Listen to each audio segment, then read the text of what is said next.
The Jake Asman Show will begin shortly. Thanks to all these great Patreon members who help support the show. Get your super chats ready. Jake will be here in just a moment. If you love the New York Jets, this is the place to be.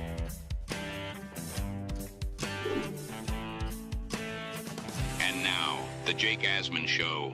Should Jets fans be encouraged after the Jets played a tight game with the Baltimore Ravens? Our film guru, Joe Blewett, will break down the All-22 and explain what actually matters from that game on Sunday. We'll talk about that and much more. It's the Jake Asman Show. Let's hit it and get it started. We look forward to getting ready to compete against the Ravens and go try to win us a game. So any questions?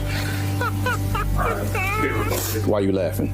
A new chapter for the Jets has started. Aaron Glenn and Darren Mougey are tasked with shaping the future of this franchise. Will they be the ones to finally get it right? We will be here for every step of the journey on the Jake Asman Show, breaking down all the storylines, every game, and everything in between. Please subscribe and hit the like button below. Super chats, baby. Cut the line. The Jake Asman Show starts right now. Here we go, here on a Tuesday. Jets Falcons on Sunday, and I want to let every Asmaniac know that if you have tickets to the game you're not using, we are once again going to be donating them to listeners who could take their kids to a game, people who normally can't afford to go to a game. So if anyone out there has tickets, maybe you're traveling, it's a tough weekend with travel because of the holiday on Thursday, and you're not using your game tickets, and you want to donate them to your fellow Asmaniac, please email me, asmanjake@gmail.com. And I will make sure they get in the hands of listeners who can actually use them. With that said, let's say hello right now to our guy, Joe Blewett, in his weekly spot. Joe, Jets hung around with the Ravens on Sunday for at least a half. I said, we might have something here. You went back and you watched the film. So give us the breakdown, overall, watching it live to then seeing it again on film. How should Jet fans be feeling about that performance Sunday? Yeah, I don't want to tell anybody how to feel because either way, I'm going to get crapped on. But realistically, for me, it's the thing where if they're competitive and the young guys are showing out and they lose, like sign me up. Like the Browns game a few weeks ago, that win felt a little bit empty because you have two guys who return, kicking a punt, so it's a little bit empty of a win. But this loss is like, listen, like you had some guys who played well, who are hopefully going to be here for years. A.D. Mitchell and Metchi and the offensive line and some defensive linemen who are under contract. So, yeah, it sucks losing all that stuff, even though at this point it really doesn't. But with that being said, if you have young guys who are showing out, then awesome. So I'll take it. It's not like watching the Bills game that get blown out and there's nothing positive to take away from it. When you have guys who are playing well, you could build upon that. So I'll take that. I'll take that game. That's good to hear. And look, ultimately, we know that the quarterback of the future on this team is not on the roster, so there's only so much you could really expect the Jets to do playing out the string here. But if they have competitive losses, I'm okay with that because to me, at this point, I just don't know what beating some of these teams down the stretch really means at the end of the day. So if they are going to win, I want them to win because the young players on this team are leading them. If they are going to lose, competitive losses to me, I'm okay with it because look, we think they're going to go quarterback in the draft, and the less you have to potentially give up in a trade up to get that guy, the better.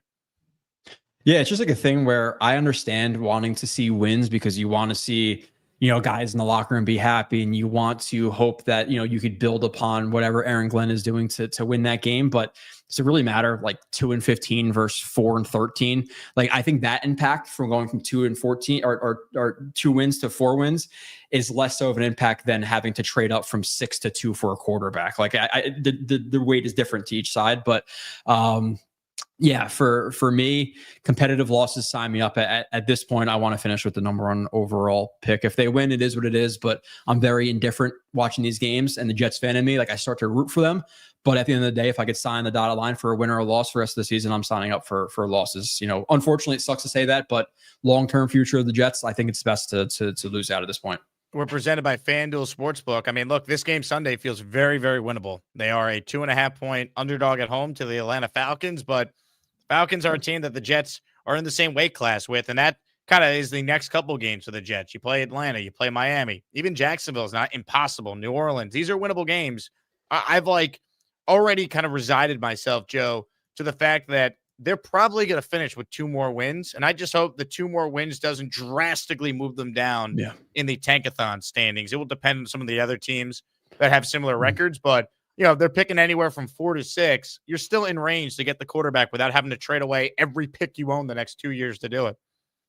Yeah, unfortunately, we're in the spot where we're already talking about the draft, and we've been talking about the draft for weeks at this point. But realistically, we know there's so many variables, right? Who are the quarterbacks who come out? Who needs a quarterback? Does the dude from the Saints, step it up? Does Shadur step it up for the Browns against all odds? Does Shadur step it up? It's so there's so many variables that we don't really know exactly what's going to go on. But yeah, I'm kind of with you. I think they probably I have a feeling they win this game, and then I can see them beating the Dolphins or the Jags or whatever it is. So gun to my head right now, how many more did they win? I'd probably say 2 as well, especially with Tyrod, who isn't great. He wasn't great in this game. He wasn't great in the Tampa game, but he's a quarterback while Justin Fields is not an NFL quarterback at this point. I legitimately think if you take Justin Fields' legs away, and they were away from him for a few weeks because of the leg contusion or whatever exactly the injury was, Justin Fields, I don't think he's a backup. I think he's a 3rd string, if not rosterable, if he doesn't have his athleticism in terms of the legs. Tyrod is capable. And when he threw for 200-ish yards, so it was better. It was a watchable offense. And with that being said, I think with a quarterback who's better, they'll win another game or 2. Hopefully not, but if they do, it is what it is. I get wins aren't necessarily empty, but I think it's less impactful. Or I'd rather just finish with a higher pick, we'll say. I think a lot of people would agree with that perspective of yours. All right, Joe, here we go. Some film review. I think it's interesting because I'm watching this game in real time and I'm thinking, man, there's Briggs making a play. Wow, there's Harrison Phillips making a play. Oh, here's Metchi scoring a touchdown. Here's A.D. Mitchell making a couple big plays. Brownlee looking good. And I'm like, Darren Mougey, look, you can criticize the Jets for a lot of their previous offseason, but you can't criticize the Jets for the in-season moves. They've been really, really good. They have maximized along the margins, improving the roster in season. Yeah. So it felt like on Sunday in real time, that was a win for Darren Mougey's in-season trades. Let's watch some of the film now on that, because I know you broke that down and you got a bunch of plays to show us in that regard. Mm-hmm. Yeah, and that's that's part of it, right? Sorry, the young guys playing well. The moves that Mougey the moves that Mougey made for some of these guys, the trades have all been good. Free agent additions for the most part have been pretty solid, with Stevens stepping up late. So it gives us some hope that this guy can bring in the right free agents next year. He could bring in the right draft picks, all of that stuff. So yeah, it's nice to see the moves are working out now. I think we could say that, hey, maybe he should have made some of these moves earlier in the offseason and not went into the season or the preseason and early season with some of these holes. But hey, he addressed it eventually. So we'll give him some credit, and nice to see that these guys are all playing well, because all of these guys on the show are going to be here next year, minus maybe Metchi, but he's a restricted free agent, so we should be able to bring him back. Yep. I think they will definitely tender him a contract and bring him back. With that said, let's get to some film. So, Joe, whenever you're ready, we can now see your screen, and we will pop up whichever play that you want to let rip first. Go ahead. Okay. Yeah. We'll do some A.D. Mitchell first in this game. And got 3 plays of Mitchell, a couple of Briggs, Metchi, Brownlee, and a little bit of Harrison Phillips for you guys, because he's under contract next year as well. So correct. If you could, you could see the screen. You could see the screen here. And dude, A.D. Mitchell again was missed in this game. I'm going to show the one play. There was one play on a smash concept where he was open on a corner route. Not an easy throw to make. A good quarterback makes it, and Tyrod puts it out of bounds. So he could have had a touchdown in this game easily. I think this was the first pass of the game, if not the second. I'm just misremembering. But he's open on this play, and I'll show it. But Tyrod's a little bit late throwing the ball and doesn't put enough velocity on the ball. But you're talking about a 20-yard deep out that he's missed on because of Tyrod. Does a good job with the route in terms of closing ground quickly on the DB, right? Selling that drive phase, shoulders are down. DB's going to start to open up, matching the speed of A.D. Mitchell. Breaks, gets the hand on the shoulder, pushes off, creates some separation, plenty of separation in the NFL for a quarterback to hit it. Tyrod's a little bit late getting the ball out. He takes an extra hitch, doesn't put enough velocity in the ball, so it floats up there a little bit. And then the corner undercuts it for what should be a pick on, again, I believe it's the first or second pass of the game. If not the first, then the second. But a bad ball by Tyrod. Again, this is his first read. comes off of the play action, is reading this the entire way.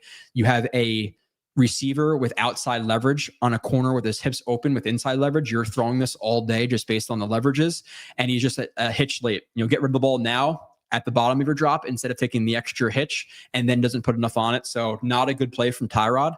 But another example of A.D. Mitchell getting open and his quarterback just not being good enough at this point to really find it or complete it. And then just a little secondary thing here. Just watch Membu against the number 94, the 3 tech, does another good job of trapping the arm down and then laying on him to prevent him from getting to field. So another play, man, of A.D. Mitchell.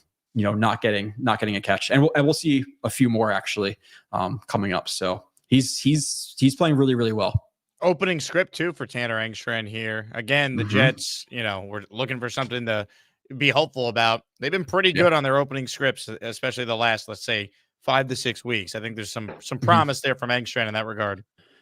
Yeah, no doubt. And we'll talk about Metchi. That's an interesting conversation as far as I go with Engstrand, and we've talked about it plenty throughout the season. I think he's been fine, and everybody kind of shares the same opinion of him. He needs to be better in short yardage situations, 3rd and 5, 3rd and 2, 4th and 2, that type of stuff. I want to see him improve on, but overall, he's been pretty solid. If these quarterbacks can hit guys, I think people's opinions would be much higher of him. So next play of A.D. Mitchell to the very top of the screen. He's running a dig route.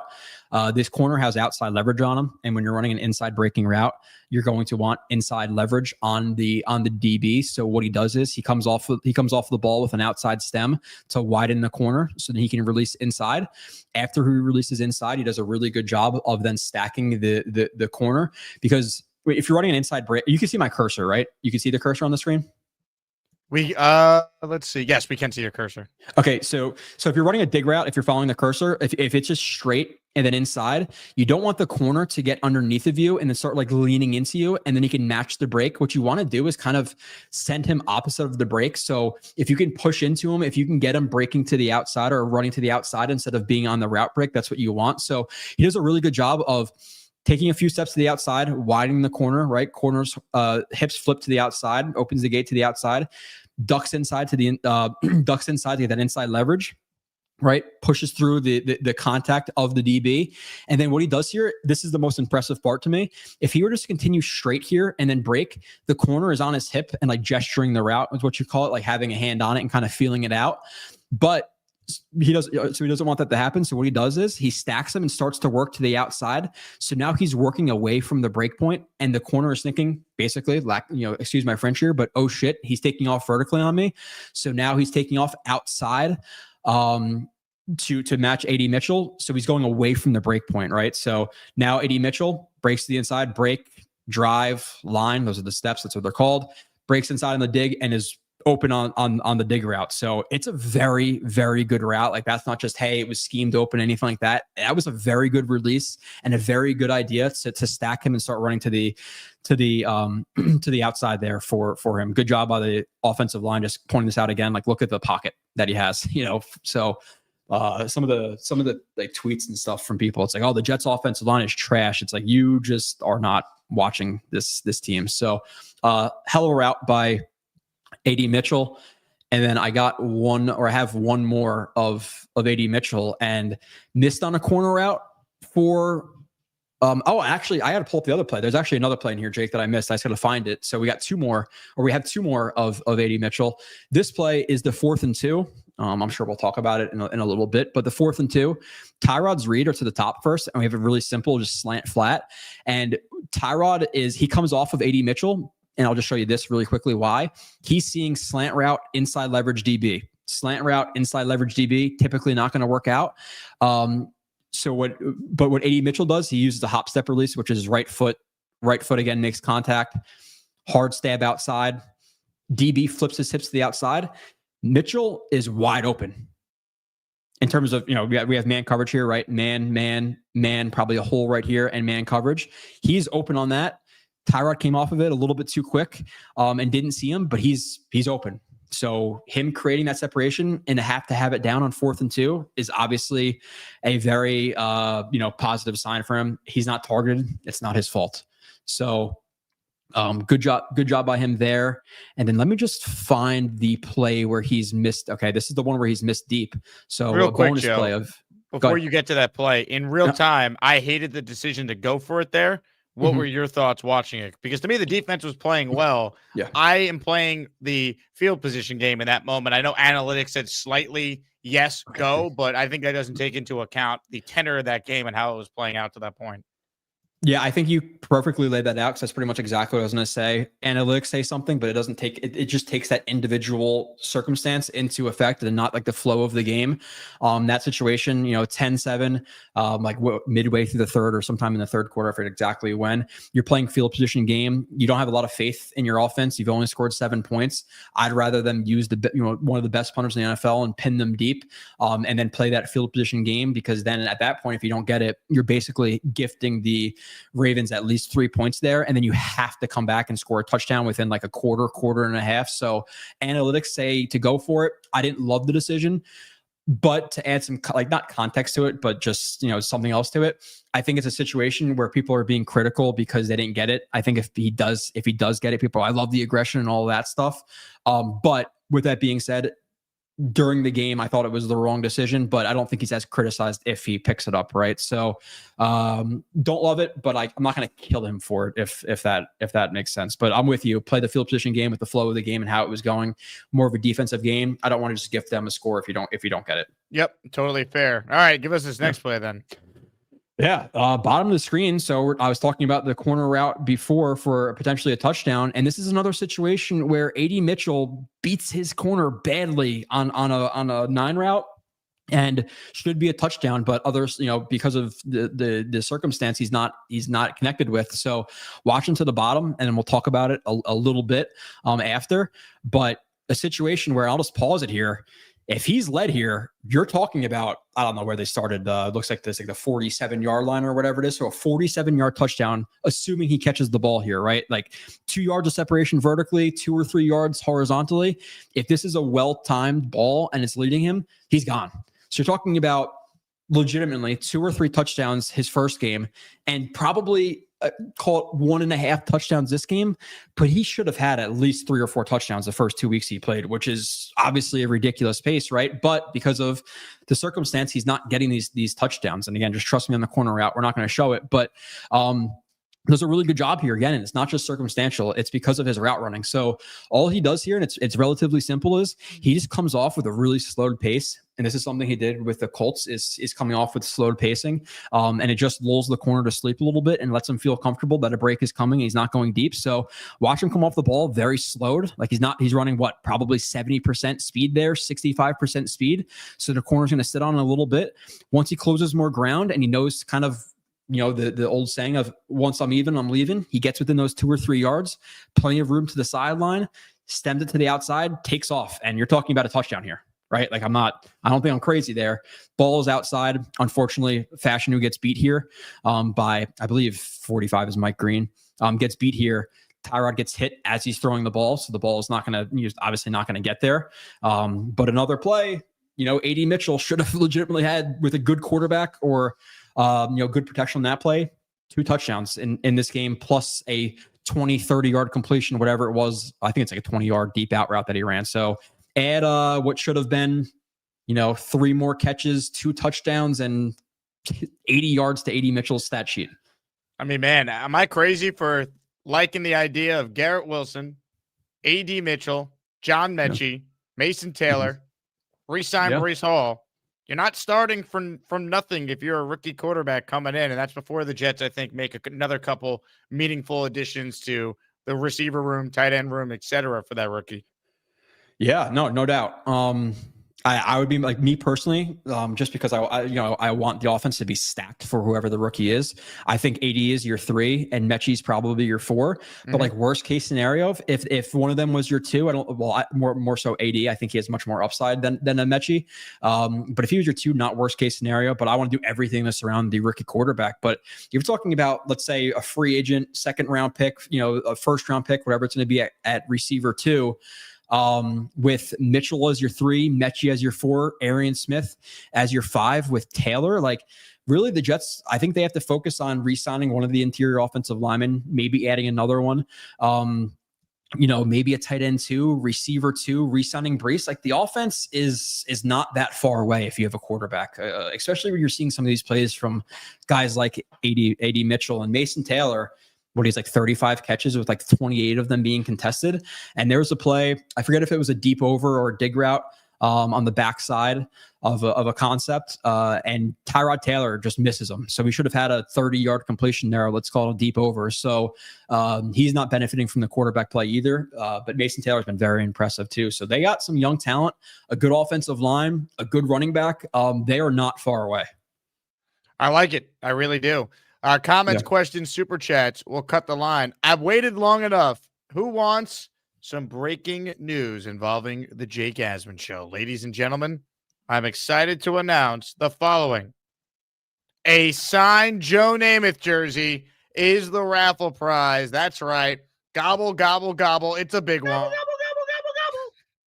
If you want to win, enter the Asmaniac raffle by gifting a channel membership or sending in a $10 super chat or higher.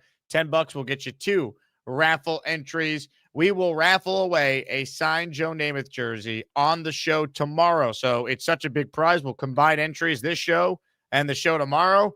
But if you want a chance to win the Namath jersey, make sure you enter. And when you enter, you will qualify for raffle 51. That's right. We did our weekly raffle this morning. Congrats to our 3 winners. We're on to 51, and that includes a signed Darrelle Revis jersey, signed LaDainian Tomlinson jersey, and a signed CJ Mosley helmet. Again, Namath jersey up for grabs, and enter the weekly raffle series as well. All right. With that said, back to the film review with Joe Blewett. Joe, whenever you're ready, you could bring up the next play, as we are all locked into what you're showing us. Yeah, we'll bounce a little bit from offense to defense here. We'll go with one Briggs play, just breaking down the sack a little bit, which is realistically it's relatively generic. A good play nonetheless, but there's not a lot of intricacies with this. So he's what I call a 4-eye tech right here. Some people would argue like a loose 3. It's a whole different conversation, but nonetheless, 4-eye here, and he's rushing the left guard, and he just does a really good job with the bull rush here. Explosion off the line of scrimmage, wins the leverage battle. Right, he's lower than the offensive lineman. He's more linear. His hands land inside where the offensive lineman's hands land outside, and you do not want to give up chest control. That's the last thing you want to give up. But losing the leverage battle and chest control, it's pretty much over from this point. Gets good extension on him, which would, by the way, just a little football point. When people talk about the bench press not mattering, because I've heard this from like a lot of like football coaches and stuff, like, oh, when are you ever lifting a guy from your back? Your chest muscles are activated a lot in bull rushes. Like this is clear chest muscles here primarily. So bench press does matter quite a bit. So gets that extension. Right now he's with better leverage, hands inside. He's going to rush through that. He's going to rush through those arms and play through that extension. The offensive lineman is going to try to hop back into his anchor. But the problem is when you're hopping back into your anchor, you're not very balanced.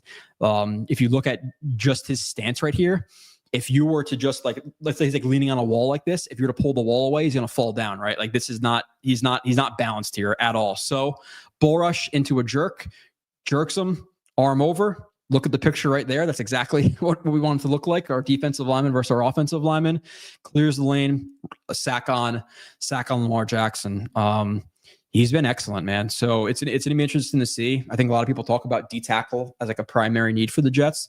With the way that Briggs is playing and Harrison Phillips is playing, it might be more of like a secondary need where they're only bringing in a backup at this point. And I'm not like signing a dotted line for that necessarily, but with where they are in their like team life cycle right now, I don't think it's a thing where they need to absolutely bring in like a surefire starter at D tackle, considering what they have. Their run defense has been so much better. Yeah, I agree with Yeah. you, Joe. 100%. And I thought the run defense in general in this game was very good. Obviously, we know the Ravens are dynamic in that area. Lamar, I get it. He's not 100% healthy, clearly, but still, I think, really the last, 6 games, I think the run defense is dramatically improved. So give Wilkes a little credit for that. Give Glenn credit for that. And I think Phillips and Briggs are legit players for them. I mean, Phillips is under contract for another year, and Briggs is still on his rookie deal, and they got him for nothing. So that was a home run move, both of them, by Darren Mougey. Yeah, it's just a thing where, again, I'm not like it's not like I'm not writing home about that D tackle group necessarily. Like Briggs, okay, a little bit unproven in terms of doing it for a long period of time, multiple games, or an entire season, multiple season. Phillips is a little bit older, so I understand like if an opportunity presents itself where, again, I'm not the biggest draft guy, but like some studs in the second round who you then draft and takes over as a starter, fine. But it's not something we need to force D tackle because of how well these guys are playing. And then past that, I think Cowart was only brought in for a year, but Cowart's a guy I like too, coming from the Bears. And I think he could be your backup, like 3-tech with a little bit of versatility to play nose tackle. So they may just bring in like a backup nose tackle next year. I don't think it's like a Super Bowl winning defensive line. Like it's not a studly group, but they've been playing so well. I don't think you need to force it at this time. So it's nice that they're offering the Jets some flexibility there. But moving on to Metchi, this is the one I might catch. I'm not going to catch heat for it. It's just I don't think people necessarily know. But Metchi's game was a little bit more schemed up for him than you may think. So Metchi's game was more Engstrand than it was truly Metchi like dominating any one-on-one matchups. Engstrand, and it's kind of this happens twice. It's a little bit different. We'll go over the intricacies a little bit with it. But where's Metchi on the field? Yeah, go ahead. Yeah, bottom of the screen right here. This is a perfect call from Engstrand because he knows, or at least he feels that they're going to blitz, like a man blitz right here. So what they do is they run the slot vertical here, and because of the off coverage from the number one right here or the outside corner, he's going to have to play this over the top. So if you got vertical and an in-breaker underneath, you're asking for a very easy completion to Metchi here. So it's a very good call by Engstrand, because if he was in press coverage, or if he was closer, you'd want to play this underneath and what we call like jet streaming it, just basically playing nuts to butts, for lack of a better term. But because of this pick and this this rub route, he's going to have to play this over the top. It's a gifted in route. Like this is gifted. Actually, he plays it underneath, but he plays it underneath, which now he has to delay. So there's no way he's getting there, right? So this is gifted to Metchi by Engstrand with the absolutely perfect call versus a man blitz with off coverage. Like it does not get better than that. And then there's a quick highlight of Resong and pass protection there. Filling in that B gap, dropping a shoulder into the linebacker and giving Tyrod enough time to get that pass off. But like in terms of like, oh my God, like this is a play to really write home about with Metchi, it's more schematical than really Metchi on this play, right? Not trying to dunk on anybody for like saying the whole Metchi stuff, but it's just obviously I want to highlight things that matter. So if you're crediting Metchi for this game, I would say credit Engstrand more than Metchi, if that makes sense. I like it. And look, to me, John Metchi in a perfect world is, as you said, the number 4 receiver next year. But I mean, you want to protect yourself in case there's a Garrett Wilson injury next year. And then all of a sudden, you need Metchi to play a bigger role. And the fact that our offensive coordinator can scheme him open, I love seeing that. So this to me is all positive. Yeah. And like, I don't think you or I are saying he can't be a 3 or it can't be a slot, but I would like him to be more proven if he's going to be elevated into that role, right? Like I'm not saying he can't get there, but can he prove enough in the next 7 games to like lock down that spot? Obviously, like realistically, probably not for me. Now, if he comes out and gets 100 yards a game and 3 touchdowns, I'm like, yeah, no crap. But I'm living in the world of realism. He could be a Crowder, Curly type for the Jets, but I'm not going to thrust him into that position yet, and specifically after this game. So, bottom of the screen here, this is straight scheme again from Tanner Engstrand. They're loading the box, right? They're showing blitz, they're showing man coverage again versus off coverage. Typically, what you're going to have is what's called like a banjo. You have a banjo call where they're going to play first. So he's going to play the first guy in, this DB. He's going to play the first guy out, and you'll see them communicate this as the play unfolds. What they do is they push. I believe that's Mason Taylor. They push him vertical. So I'll play it. They push him vertical, and then Metchi takes like a dive release, which is 3 hard steps to the inside. So what the DBs are thinking right now is he's going to be the outermost receiver when they get to us because he's diving underneath. So now we have outside receiver versus what ends up being the inside guy. And then you're really putting this DB in a tough spot with an outbreak. So again, just because of the 3 steps inside designed by Engstrand, they screw up the banjo call that's most likely there. Again, I can't guarantee because it's not, I'm not in the huddle, but it definitely looks like a banjo call. So because of that inside break, he's matched up with them. Instead of just taking it, like if he were to take it vertical here and then break to the outside, it's going to be this outside DB, and he doesn't have as good as leverage. So hell of a call by Angstrand to have him dive release like that to the inside, break outside, and there's no way this DB's getting outside there. So he knew the call, knew the situation, and he schemed him up for a touchdown. Now you give him credit for catching the ball and reaching in for the touchdown, but I think you'd agree with me, Jake. I think the chat would agree with me. That's 98% scheme versus Metchi doing anything like terrific himself. So give Angstrand a ton of credit. Tanner Angstrand. What a game for Tanner, it sounds like, based on some of these plays we've shown. He's Joe Blewett. My name is Jake Asman. You're watching our show here. Hit the like button. We're giving away a Joe Namath signed jersey. That's right. Enter the Asmaniac raffle if you want a chance to win it. Dre has already done so. Hit it. Ho, ho, ho, big cho, cho, cho. Dre in for 5. So he has 5 chances to win the Namath jersey. It will be raffled away during our first show tomorrow. So we're giving people this show and tomorrow the chance to enter for their chance to win. Super chat from Mr. Flowers before we get back to the next play. Mr. Flowers says, I like Tanner. He just needs to tighten up on 3rd and 4th down calls in the red zone. I just think, and you said this earlier, Joe, short yardage in general, I think is the biggest thing Tanner Angstrand needs to improve on from this year going into next year with a rookie quarterback. Yeah, no, we've said it plenty of times.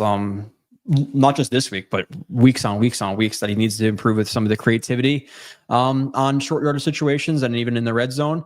But we have to acknowledge, like, just like rookie players, he's a rookie OC and he'll learn. So I don't think he's been Sean McVay, through 10 games, 11 games, whatever it is exactly, but he hasn't been trash either. Like, he's somewhere in the middle, and he's going to have his lumps, and we'll see if he can obviously build upon what he's done so far. But again, if you're crediting Metchi, it's straight Angstrand for some of those plays. So you have to give him credit. Well said. Comments, questions, super chats. We will keep rolling with the film review. Joe, whenever you're ready, bring up the next play for us to dissect here. Yeah, got 3 more. Now we're going with the defensive players. This is just one play from Brownlee. And again, there's really nothing intricate to this play. He's outside right here. You just sent on our run blitz.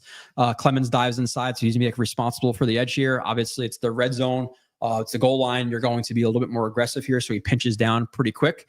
And I'm just highlighting the fact that you have a slot corner who's about 190 pounds making it the one-on-one tackle against a 250-pound running back. Like, not very easy, right? So just watch Brownlee, and that's really all I'm highlighting is just how aggressive he is. I love the mindset of him. And one of the first things I said to you, Jake, once we reviewed him, is he is volatile. So there's games that he'll play really bad, games he'll play good, drive to drive, play to play. He'll be very up and down, and obviously you hope that he can round it out a little bit. But I just love his aggression. I love the mindset. Again, filling in off that edge. Derrick Henry one-on-one situation. Exploding through the tackle, exploding through the legs of Henry. You go high on Henry, you are absolutely screwed. So attack slow like he should, explodes through the tackle and brings them down one-on-one. I know Malachi Moore technically gets a hand in there, but he's going down regardless. 60-pound difference and brings them down in quarter of a second, smacking them on contact. So love Brownlee, love him in the slot, getting involved in the box and in the run fits and all of that stuff. You play the outside, it's harder to do that. So love the Brownlee fit, and hopefully, obviously, we can knock down the lack of consistency with Brownlee going forward. But overall, again, another good swing for Mougey there. Love that. Big fella, 3 straight Isaiah Davis runs was BS by Tanner. Some more talk about the short yardage situation. The one thing I think we should mention too, if you're going to go for it in that 4th and 2 that we talked about earlier, Breece Hall needs to be out there on the field. You can't run the play and not have your best offensive player out there. Yeah, even just like the threat of it is annoying. It's like when teams go for it on 4th and 1 or 4th and 2 and they run empty and there's no threat of running the ball. It's like, what are you doing, dude? Obviously you can like QB draw and stuff, but you know what I mean? So I agree with you. Yeah, have Breece out there. I don't love the consistency he calls like Isaiah Davis runs or even Breece Hall runs from like 3rd and 6 and stuff like that. And I get situationally sometimes you're playing with 4 downs, so you want to make 3rd and 6. Obviously you want to make it 1st down, but if you can get it to 4th and 2, 4th and 3, it opens up your playbook a little bit. So like situationally, I understand it if you are going for 4 down or if you are in 4 down territory. But with that being said, yeah, Isaiah Davis, 3 runs in a row. Don't love the 4th down call, even though I did highlight like, hey, AD Mitchell was open on that. Tyrod just came off of it too quickly, which I understand because of the leverage the DB had. But kind of falls into the points we've been making. He has to improve on the short yardage stuff. And yeah, I don't love Isaiah Davis 3 interior runs and getting out of there. So well said. All right, let's get to the next play here. I believe we have 2 left. So let's get to the last 2. We'll do some calls as well. If anyone has a question for Joe, make sure you guys write it in, super chats. We'll cut the line. Appreciate everyone who's tuned in and still is this invested about a football team that has officially clinched 10 straight seasons without a winning record. And if they lose Sunday, there's a potential to be officially eliminated for the 15th straight year from making the playoffs. Yeah. Hey, well, maybe if I'm lucky enough, I don't know, maybe it'll be old and gray, but imagine doing breakdowns every week of the Jets winning games and imagine a Super Bowl winning breakdown of this like that. Oh my God. Can you imagine doing one of those? Seeing Eagles fans bitching about, a loss when they won 2 Super Bowls in the last 7 years and been to 3. It's like, you guys, I put it on Twitter, like, you don't know pain. So it sucks a little bit, but hey, for the people who are still here, we obviously, Jake appreciates you. I appreciate you as well. So it is what it is. We'll get through it. But there's obviously a lot to break down this one. I'm just going to do it quickly for sake of time. But Harrison Phillips right here, all he does is get into the passing lane, and I don't think people. I didn't notice this on broadcast, so I don't think a lot of people did. But what happens here is Mark Andrews comes open. Jets are in zone. You have Tony Adams, who's initially kind of responsible for Flowers. He takes it underneath, so then you have Sherwood, who's responsible for him. So then he pushes over to Andrews here. He's a little bit late to find it and to match. Andrews is wide open in the back of the end zone, and it would be a completion, but Harrison Phillips gets into the passing lane, sees Lamar Jackson loading up to throw the ball, just gets enough on the ball. He just tips it right here, and you can see the ball. Sorry if it's like it's not even laggy. It's just the quality of the film. But you see the ball fluttering there. It's not spiral because Harrison Phillips tipped it, which then allows Tony Adams to close some ground. He doesn't even contest it. I think that Mark Andrews is expecting the ball quicker, so it throws off the timing. And now he's seeing the flash of green and white coming at him, so he kind of tries to body catch it, and he drops it. But the only reason that happens is because Harrison Phillips tips that ball. If he doesn't, it's most likely an easy completion for a touchdown. So not something I've seen anybody talk about, but Harrison Phillips is what is what makes that an incompletion for that play. Hell yeah. Look, I'm a big Harrison Phillips fan. I also think he's an outstanding leader, too. So I'm glad that he's under contract for another year with his team. Yeah. I can't quote exactly verbatim what he said today, but I don't know if you saw the quote today of he's a very good leader. He's very not thought provoking, but he thinks very deeply. He's asked a question, something about how do you guys know you're building with the foundation or whatever exactly it was. And he had a really good answer. So if you didn't see that, Jake, or the chat, I would definitely go and check out. I believe it was the interview from today, if I'm not mistaken. But one more play from Phillips, and he saves Zaria Thomas. Didn't have the best game of Zaria Thomas on this one. Missed the tackle. Should have got beat for a touchdown one play where Lamar Jackson overthrew DeAndre Hopkins. He bit hard in a double move. He doesn't do his best with the outside contain here, so it leads to a long run. But Harrison Phillips forces a hold on the center, so it thwarts the entire run. So comes off the ball, right? Obviously, center working towards him in a run set, so he's quick to get his hands on. Gets the hands on, nerdy thing, but he gets the quarter turn right off the jump, which I really like because it activates your back. When your hands are flat, your back's not as activated as when your hands are turned out like that. So activates the back. He's a little bit high, and that's always happened with him. He plays a little bit high, but he's so damn strong it doesn't even matter at times. So hands inside, hands land first, gets good extension. The base then kicks in. Nice wide base working off of the right instep. Nice powerful base right there. Keeping good extension on the left guard. Is reading the backfield, right? Seeing if the running back's going to cut into the B gap here. The A gap. The A gap here. Running back takes it more vertical because of the extension here. He's then able to cross the guard's face for what would most likely be a tackle, if not at least slow him down. He gets held there, which saves Azaria Thomas here. He's the primary problem with him getting this big run, but doesn't matter because Harrison Phillips dominated I said guard, but it's actually the center. He dominated the center, leading to the hold. So good game for Harrison Phillips. Not things that show up on the stat sheet like, oh my God, great game, but saved the 40 yard run there, whatever it ended up being, and saved the touchdown with a PD. So his impact has definitely been felt. So great game for him. I love that a lot. That's awesome. Once again, if you want to be a positive, Jet fans, Mougey's in-season trades have been excellent. He extracted maximum value in the Sauce and Quinnen deals. They have a boatload of picks. He's shown some competency in his first draft with Membu and Taylor and AZ Thomas and some of the other guys that we've highlighted at times in these film reviews. So I think Mougey looks like he's at the bare minimum competent. We need the head coach to continue to improve, and we know he has a major say over personnel as well. But if you're looking for something in a lost season, some of those players we just showed you, they're all on the team next year and could play bigger roles, and that's encouraging. Yeah, and I suck with contracts, just being transparent. But Metchi's the RFA, and I think they can just like rights of first refusal tag him, right? So they could just match any contract that another team offers them. And I forget exactly what it's like $4 or $5 million, something like that is the tender. So I think they'll find a way to, and it's good. It's easier to get him back with that RFA tag. So they should bring Metchi back as well. And I think he'll want to be here, right? Like he's producing and stuff. Obviously, we'll see. I always stand by the fact that it's complete BS that you know $10 million versus the Jets is different than $10 million with the Cowboys or the Dolphins because of the state taxes. I think they need to figure out a way to change that. So maybe he does go elsewhere, but hoping that Metchi's back. But yeah, past that, Phillips, Brownlee, hopefully Metchi, Briggs, AD, all these guys he's bringing in are here next year. So have to credit Mougey. He's been pretty solid so far. The Mougey, Darren Mougey, retire 80 already. He writes in, Blewett, can you recite the Miranda rights for those that are slightly suspect?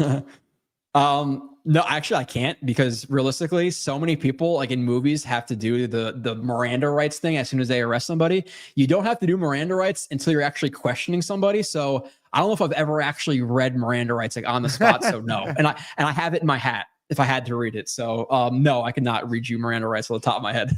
I love it. All right, open phone lines for anyone who wants it. Reminder, Joe Namath signed jerseys, the prize. Get in on the Asmaniac raffle right now. Dre is the only one who has entered. I'm going to get the membership coming up. We'll get another listener their chance to win. And for those who missed the first show today, we gave away our 3 prizes. Congrats to our winners. But now we're on to raffle 51, and our grand prize is a signed Darrelle Revis jersey, a signed LaDainian Tomlinson jersey, and a signed CJ Mosley helmet. Those are the choices. Got to be in it in order to win it. Joe, I want to get your thoughts on a comment that was made by Aaron Glenn yesterday. I spent some time on my first show discussing it. Essentially, Aaron Glenn said that he and Woody Johnson are on the same page, and he believes that the Jets are building a foundation, and Woody understands what they're trying to do. I have maintained since the Sauce and Quinnen deals that they went to Woody and said, we're making these deals short-term loss for long-term gain. We're going to get the quarterback of the future this offseason. We're laying the foundation now. Year 2, we're better with a young quarterback we're building with. And then year 3, it all comes together. That's been my thought on what they sold Woody as far as his plan. How do you read these quotes from Glenn saying that Woody and him are eye to eye aligned in what they're doing? Yeah.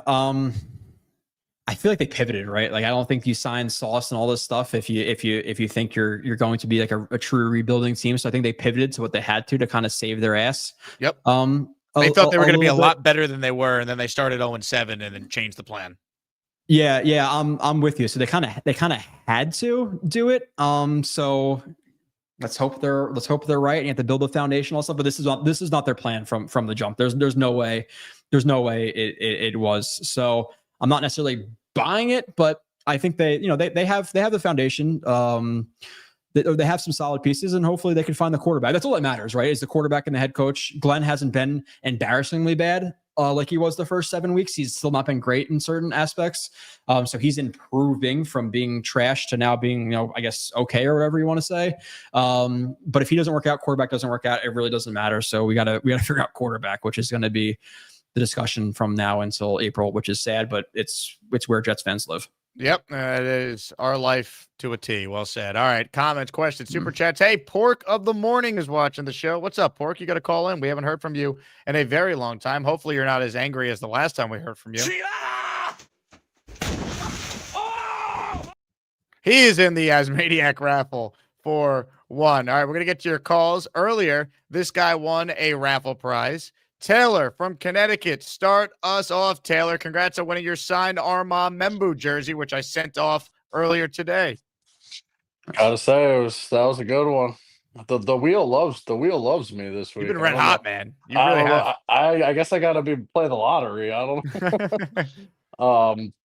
Yo, you don't know the Miranda rights, man? That's Oh, crazy. yeah, off the top of my head, no way, dude. And again, I don't know if you're in Connecticut, it works differently, but unless you question a guy, like unless I'm asking you where were you, what time were you at this house, I don't got a question. All the Yeah. all the TV shows of doing it immediately as they're handcuffing a guy is such bullshit unless it's different in different states. But yeah, I don't, off the top of my head, no way. No, I mean, I guess I wouldn't know. I try to avoid that kind of encounter. Yeah, I'm the same. I'm just breaking your balls, really. I don't know. I feel like week by week, the offensive pieces are starting to kind of fall in, and I feel like with the crowd who doesn't want a QB this year, it's like it doesn't make any sense. Are you guys in the same boat with like the Badlands guys who all seem to be convinced that Tanner McKee is like a better option than drafting a QB this year? Who at Badlands specifically said that? Because there's like 8 people that do shows for them. Well, Connor Rogers said it, and I think their post. I don't know if it was their post game or later last week's show, and then Will said it on your show. What was it, yesterday? He was when he. I don't know if he specifically said that's like a better option, but he was like, my veteran option is go get Tanner McKee, and I'm like, Yeah, but that I wasn't don't instead. understand. That wasn't instead of a rookie quarterback. That was like if we're going to talk about Kirk Cousins and some of these other guys, let's at least try something where there's an unknown with potential upside. I think was his point with that. Right. Well, specifically, Connor Rogers is like the one right now standing on the hill. Like he hates the quarterback class, and he thinks that the Jets should wait till 27, and not like knocking it. He's a draft guy. He knows more than I do. I But don't think he hates the class. I don't think he's in love with the idea of trading up for any of these guys. Because I had Connor that on my radio show a week and a half ago, whenever that was, after the Patriot game, we were talking about that. yeah, maybe I'm being presumptuous with that, but I don't like any of the veteran options. I'm like, I think it's all too obvious. Just get a QB this year. Here's what we need, Taylor. Great call, and congrats again on the Membu signed jersey. We need Dante Moore to come out because you need Moore, Simpson, and Mendoza all in the draft. The more options, the better for the Jets. So they're not, paying the absolute premium for the only consensus first round worthy guy that declares. Like that to me would be best case scenario, Joe. So many variables. That's really the way you can answer that question. Like if Moore goes back, if Simpson goes back, Mendoza goes one, then yeah, you're kind of standing there like, yeah, we may have to get a guy in 2020, in 2027. And if they don't like a guy, can they wait until 2027? Like I'm not in a position, I don't think they need to force it. But if they have conviction and they like a guy, go and get him. It's kind of where I stand. But there's so many variables about who rises, who falls. Does a guy get injured? Does Simpson continue to struggle because his last 2 games were not great? So he's falling a little bit for me. He needs to bounce back for sure. Does he continue to struggle? Like there's so many different variables that you really don't know. But am I okay in general with kicking the can down the road? Absolutely not. And I know we talk about this like. Klubnik was supposed to be up here this year, and Nussmeier, and Alar, and Arch Manning, and none of those guys are even, if not even coming out in the draft, they might even be UDFAs, some of them. So to say that, 2027 is a better class, and let's just kick the can down the road because of that would be the dumbest way to possibly think. So if it's like, this class is decent, but next year is going to be better, we'll wait then. That could not be the more wrong way of thinking. It's more so, hey, our hands are tied. We don't really like a guy, and certain guys go back, whatever it is. They don't draft a guy, but if it's just kick the can down the road to kick it down the road, then I think they are just complete jackasses to be transparent. The kick the can down the road people, they drive me nuts. Like the idea the Jets could just punt on another year when their playoff drought is at 15 years, haven't had a winning season in a decade, and we're just going to say, yeah, we're just going to wait till 27 to get our rookie quarterback and then go through the growing pains in 2027 with the rookie quarterback. So when can I expect the playoffs? 2028 at the earliest in this scenario? Because you're not making it in all likelihood with a rookie unless it's, CJ Stroud or it's Jaden Daniels who are outliers in year one. Like to me, it's so asinine. Plus, Glenn and Mougey can't afford to wait till 27. They're not guaranteed to be here if they win 5 games next year after winning 4 this year and they have 9 wins through 2 years. They're taking a quarterback this offseason. Unless Joe Burrow's coming here, and he's not, newsflash, they're going to draft the quarterback. Everyone needs to accept it and prepare for it and get ready for it. Embrace it, because that's what's happening.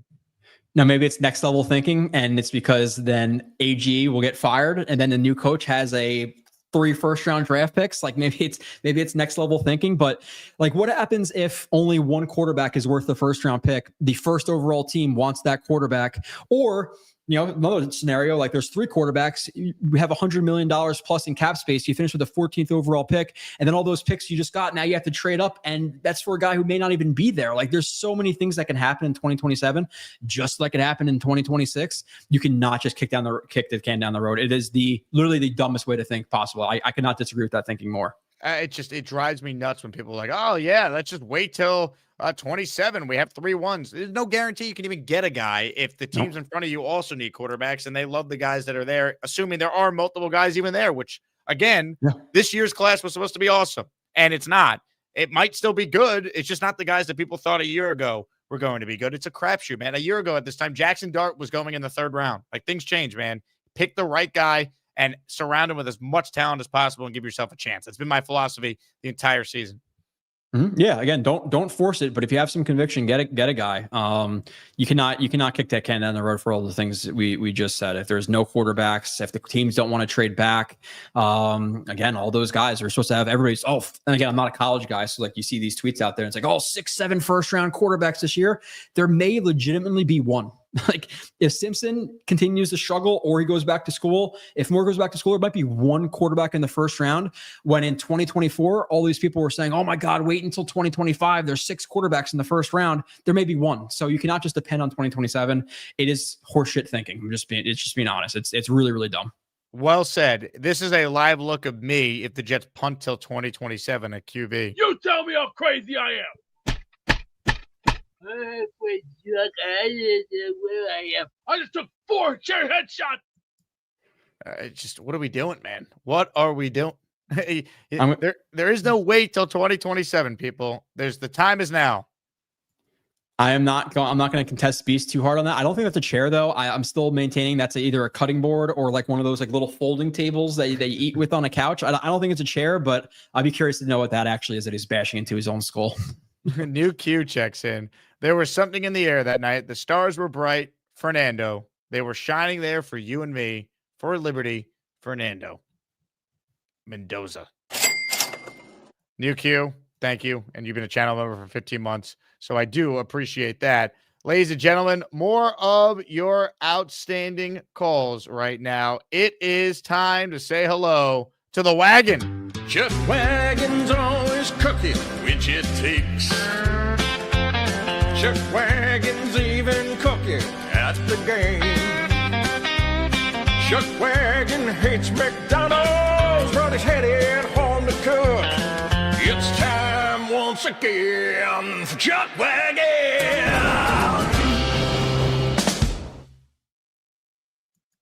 Hey, Joe. Hey, Jake. Up close and personal, Chuck. How we doing? Very good. Joe, I know you earlier talked about the wide receivers and where they could be 3 and 4, but let's just say next year with their second first rounder and maybe their 2-2s, they don't get a wide receiver. Is there a number 2 wide receiver to back up Garrett Wilson? Currently on this roster. But is it possible that AD Mitchell is a number 2? Yeah, like he definitely has the upside, and I showed you that this week he was missed on 2 touchdowns. Well, I showed you one, but there's another one. Trust me, that he's missed on a touchdown. And then his first week, there was easily 2 or 3 touchdowns that he was missed on. So he has potential, but it's not a situation where I'm comfortable with a lack of time to truly evaluate him. I would be truly comfortable with him as receiver 2. There's potential there though, but in my ideal world, to surround whoever the rookie quarterback is, you get him as you get a number 2. Mitchell and Metchi are your 3 and your 4, but there's definitely potential. No. You ready for Thanksgiving? Segue. Yeah. Hey, if we're gonna turn up the heat here a little bit, hot Thanksgiving take. I argue every year that turkey is absolute trash, and there's a reason that people only eat it once a year. And do not give me the cold cuts thing, because it's not the same thing. It's dry. You shouldn't have to cook it perfectly. It is the worst of all meats, and I rather take a chicken, cut it up, and call it a turkey. Yes, that's a great take. I do steaks at my uncle's house every year. Me and my brother and my uncle. I think turkey is the most overrated food that we eat as part of American culture. We eat it once a year, and if the Pilgrims knew steak existed, they would have went with steak as well. They just didn't know at the time. That's the reality. Yeah. I'm totally with you. Can we cook a chicken? Could we? I tend to drift towards the ham. Can we have brisket? Can we have brisket for Thanksgiving? Like, what is the turkey thing? Again, you eat it once a year because it sucks. If it was so good, you'd not eat it once a year. Lose me with the turkey stuff. It is absolute garbage. This is the best take you've ever had, and I usually am pretty much aligned with everything that you say, Joe. This is incredible. Yeah. So that's how my Thanksgiving going. I'll attack the sides, the stuffing, all that stuff. I don't want to have to choke down 2 Poland Springs to get through a turkey. Chuck Wagon, your thoughts? You're a foodsman. I can't argue with what he's saying with turkey being dry and all that. We also, other than turkey, we also have ham as a second option. 1 year, we also had a prime rib as the second option. So yes, I can understand doing something other than turkey. But I would have to ask Joe, what's your favorite side for Thanksgiving? I'm gonna go stuffing or mac and cheese has to be the side. And I'm gonna address something in the chat too. The deep fried thing. I could deep fry a shoe and probably eat it. So if you need to deep fry it to be good, it sucks. So I'm just gonna address that quickly as well. But yeah, I'm a stuffing guy if made well. I would say probably my number one. What are we working with here, Chuck Wagon? Break it down for us. Made homemade mac and cheese today. Well done. Chuck Wagon. Man, Chuck Wagon's had a big November, folks. He really has made quite the run. Yep. And once they get a little bit more cooked, I put 25 more minutes on the timer. I'll crumble some crackers and put that on top. Hell yeah. Well, Chuck Wagon, we will check back in with you. Sounds good. Man, I want to have dinner with Chuck Wagon. The guy's cooking it every night. Yeah, no, I know he's now the food guy, so I had to bring my food take. I was going to start off the show with that. I have to get off my chest every year. I retweet the same tweet every single year about the turkey. There's not one take I stand behind more that turkey is absolute trash. So yeah, just cut up a chicken, call it a turkey, and let's have a better meat.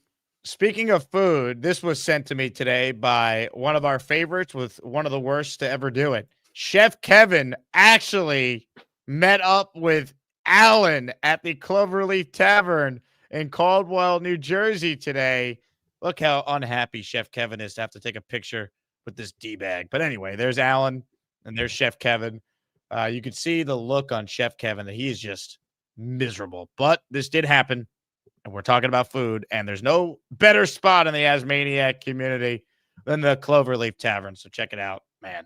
Look at that. Also, look at Alan pulling the Gary pointing move here. Look at this. What is this? There's only one guy that could pull off the point, all right? And that guy's on the line. Women need to vacuum and shouldn't be allowed to vote.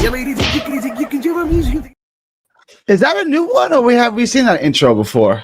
I recently re-updated my StreamYard and where certain clips are so I can have access to a lot of ones that just couldn't play a ton. So that was in the rotation now. So was this. Okay. Now there's a gas station over here. I'm going to go get some pizza and see if they have any butter to put on it.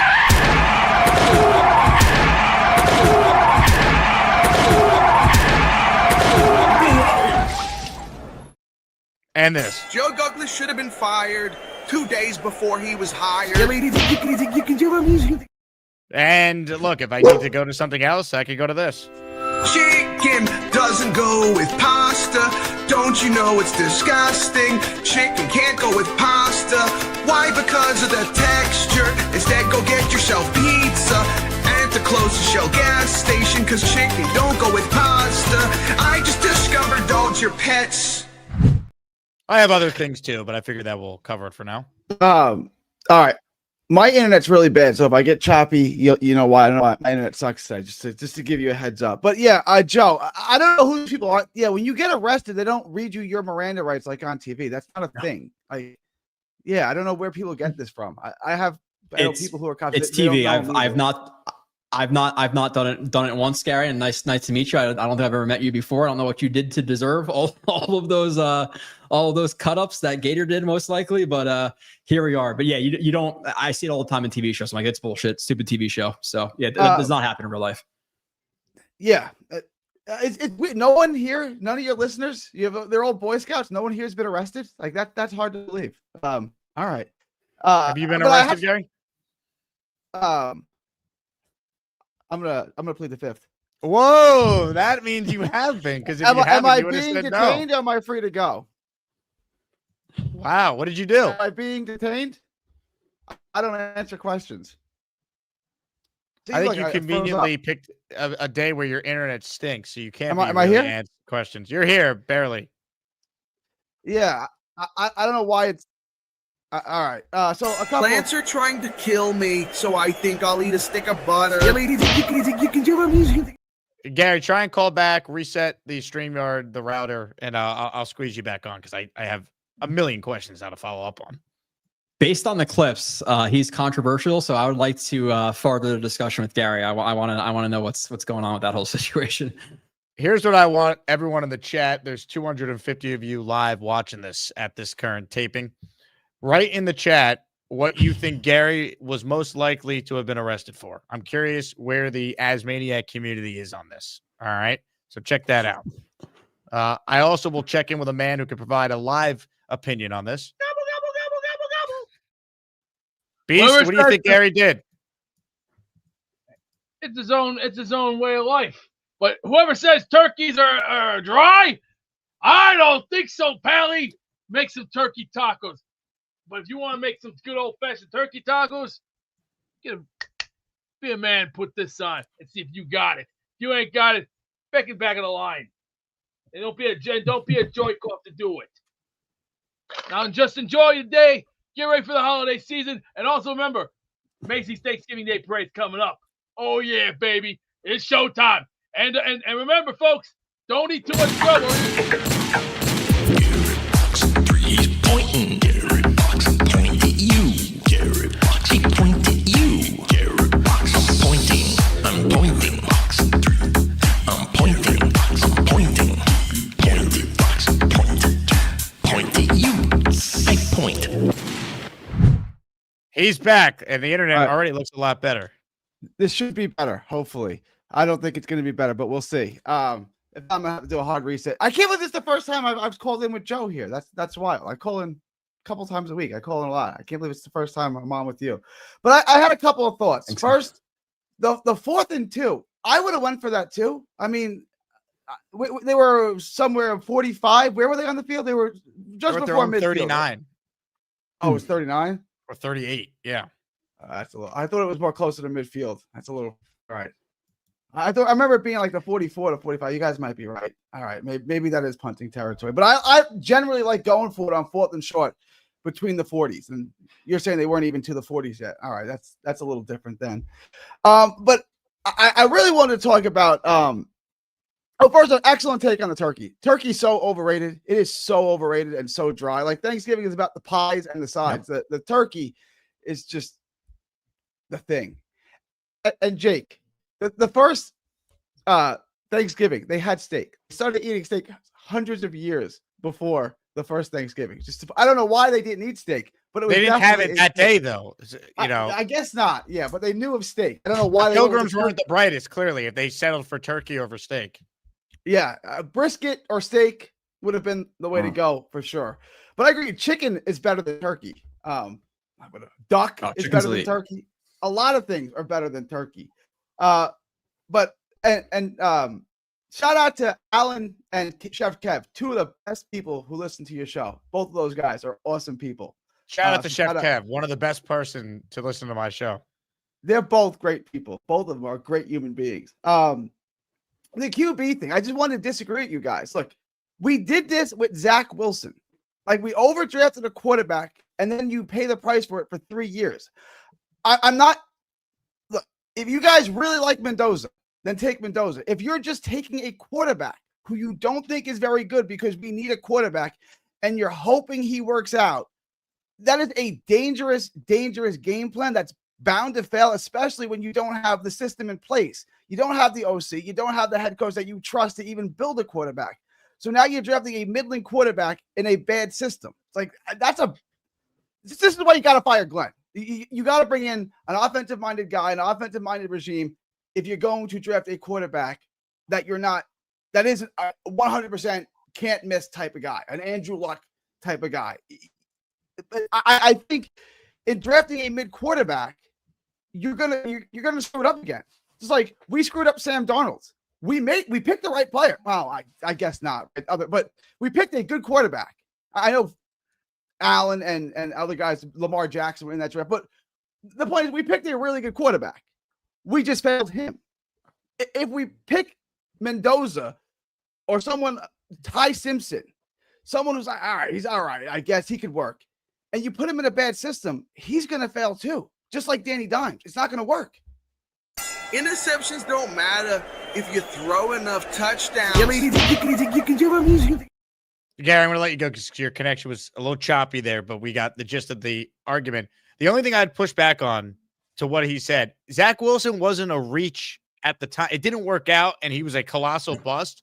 But the thought process when they took Zach wasn't they were just desperate for a quarterback, so they were reaching. If they didn't take Zach Wilson, Kyle Shanahan was taking Zach Wilson with the very next pick. They tried to trade up to number 2, and the Jets said no. And I heard from people the Jets were still getting trade calls the day of the draft for teams trying to move up for Zach. That was just a weird draft because it was a COVID year, so you didn't get the normal evaluation of some of these prospects. Like, to me, if they take one of these quarterbacks, it's not because they're desperate. They're going to like one of them as well. And Zach, they didn't trade up for either. They chose Zach over Mac Jones, Trey Lance, Justin Fields. Like, that was their doing. Like, no one said, take Zach Wilson because you're desperate and we don't think he's good, but we had no choice. That was by choice. It was not the same thing as what the Jets would be doing in this offseason if they moved up for a guy, maybe not out of desperation, Joe, but because they actually like one of these quarterbacks that are projected to go at the top of the draft. Yeah, I'm gonna screw up this quote. I forget it, but I love it. It's something to the effect of, like, basically if people kind of solidified what they are arguing about, there wouldn't be many arguments. And he said that he disagreed with the take in terms of like forcing the quarterback, but I never said force the quarterback. I said if they like a quarterback, if they have conviction in a quarterback, you go and get the quarterback. You don't have to get a quarterback if they don't like them. That would be stupid. I'm saying if they like one, you get one. You don't just kick the can down the road to kick the can down the road. So I'm not arguing. I'm not saying to force the quarterback for absolutely no reason, because that would be idiotic. But if they like a guy, get the guy. I'm saying to not kick the can down the road just depending on 2027 being a better class, because you cannot guarantee me that, however many months out from the 2027 draft. So I'm not even that wasn't not even necessarily my argument. Also, M123 says ChatGPT said we didn't have steak available for the first Thanksgiving. Yeah, now, I don't steak know existed though, but they didn't have it. I think Gary's point was they didn't have it at the first Thanksgiving, but steak was already around at that point. My argument has been if the Pilgrims were smart, if they could do it over, they would recognize steak would have been a better choice than turkey. Dude, like brisket, like if Thanksgiving was all about good, juicy brisket, I would be so much more excited than walking into a turkey. And I get, like, if they cook it perfectly, whatever, I will still argue it's a downgraded and awful chicken. But the thing with Gary, again, I'm not arguing that. The only thing I can say, I see some moon talk in there. I guess Gary is a moon denier, but I can say I'm not getting into it. I may not be so far off of Gary, so that's controversial to say. But there's a lot of weird circumstances with that one. Not a conversation to have now with however many hundred people. I don't want to stand on that. No, actually, if you've seen my show, that is the crux of many conversations. Did the moon landing actually happen? If I had to bet my life on it happening or not happening, I am not betting my life because there's some sketchy things around that. So I'm not 100% certain. That's the only thing I'll say. Ladies and gentlemen, Dave Briga just had a heart attack. Holy shit, we got some breaking sports news. The Briga versus Gary war all began over the highly contentious moon landing debate. I am not guaranteeing it one way or the other. I'm just saying there's a lot of not circumstantial evidence. There's just a lot of sketchy things around it. So I would not bet my life about it. So I'm sorry to Dave. Dave says, Joe Blewett, wake up. Oh, here we go. Dave. Here we go. My last show. It was nice, guys. I'll see you later. Joe, you got time for one more call? Yeah, sure. Let's do it. ladies and gentlemen, I referenced this guy earlier. Pork of the Morning is called in. What's up, Pork? Hey, Jake. How you guys doing? What's up, Joe? Pork. What's going on? I'm in a lot better mood today than the last time I called in, I'm a lot more calm. I mean, I hate watching the Jets lose, and I hated watching this past Sunday as well. And I had a lady over here with me watching the game, and she really didn't know much about football. But you could tell right away that Aaron Glenn is an idiot. She called that right out very soon, and it wasn't that hard to see. I mean, I don't know how long he's going to last here, but it seems like he's going to be here a while. So he gets at least next year. I mean, it's likely he'll probably get a third year, but if next year they win 4 or 5 games, there's no lock he gets year 3. That'd be 9 wins through 2 years, let's say. Yeah. If they finish with 4 and then only win 5, or even if they win 6, he has 10 wins through 2 years. He's not a guarantee to get a third year. That's why they got to get the quarterback. So if they're not going to win next year, they at least say, hey, we got our guy and we're developing him going into year 3. That's when it all comes together. I mean, we have to. I mean, I like this young core of players that we have, some of these bright spots that we have. I mean, Brownlee, I'm really impressed by him. And even those 2 receivers we picked up, they seem like decent players. At least promising guys that could, make moves, get open, whatever. I mean, a lot of those were schemes, but, he had to catch the ball to get it in there. I mean, I haven't seen Alan Lazard playing in the game a little bit. I mean, I don't even know why he's on the team still. These are the decisions that we made, that this team made. I mean, Aaron Glenn is just – sometimes I look at him and I'm like, is he blind? I mean, does he need glasses? Is he deaf? Does his wife love him at home? Does she talk to him about these decisions that he makes on the field? Calm your freaky down. You know what I mean? I don't know. Because somebody has to mentor him, and it's not Bill Parcells. I'm telling you, he would beat Aaron Glenn if he was in his sight for some of those calls he made on Sunday. That 4th down call? That was the worst one. I actually don't think this was one of Glenn's worst games, though. They were up 7-3 at halftime. Defensively, I didn't think the game plan was terrible. Like, they didn't force a turnover, but, they stopped the run.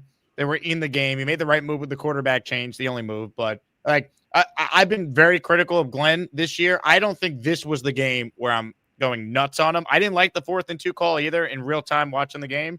But, he's had way worse games than this, I guess what I'm trying to say. No, he's had way worse games, but I mean, still, if we're debating how bad his games are, he's a bad coach and he needs to go. Look, he's done a bad job so far. They're 2-9. I mean, the record's the record, and I think with better coaching, they'd have 2 or 3 more wins right now. Jake, I have a follow-up question quickly for Pork. I'm sorry to interrupt the conversation, but Pork, is your mood, is it contributed to the item over your right shoulder that I see right there? Oh, I mean, it could be. All right. I just noticed that a 2-foot bong was behind you. You're in a good mood, so I was wondering if that contributed. Hey, Pork, you having ham on Thanksgiving? I mean, we'll have some sausage or whatever, but it's the way you make the turkey. I can make a delicious turkey. If it's dry, somebody's just not making it right, bro. If you make turkey Pork, right, how many times do you have a turkey a year? How many times in a year do you have a turkey? Probably a turkey, probably 3. Would you have it more if it was how many times do you have chicken in a year? Probably 250. Yep, there's a reason for that. Well, yeah, because it's a lot easier to kill them. Yeah, yeah, and turkeys, it's not that good if you don't make it right. It's a pain in the ass, put it that way. But if you make it right, it's amazing. So you make it a couple times, it's banging, then it's done for the rest of the year. But yes, if you make it right, it's amazing, but it's a pain in the ass. But if you make these edibles to go with it, you can make. I'm making an edible stuffing. Well, you know what I mean, a cannabis infused stuffing. Mm-hmm. Oh, yep. And these are cannabis infused Oreo truffles. I'm also making cannabis infused peanut butter truffles. So nice. If you're ever in the Memphis area, look up Pork of the Morning. I also go as the Ghetto Gourmet. That's my business. So Ghetto Gourmet. Yeah. All right. Let's go. I'm with it.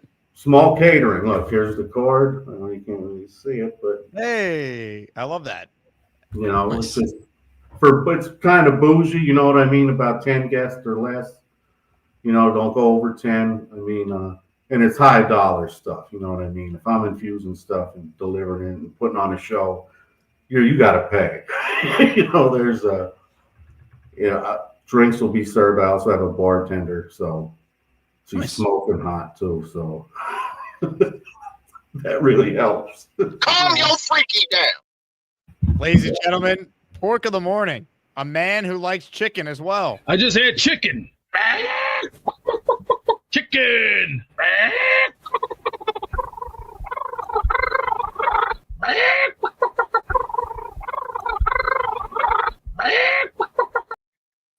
Chicken's not that bad, especially if you get chicken tenders.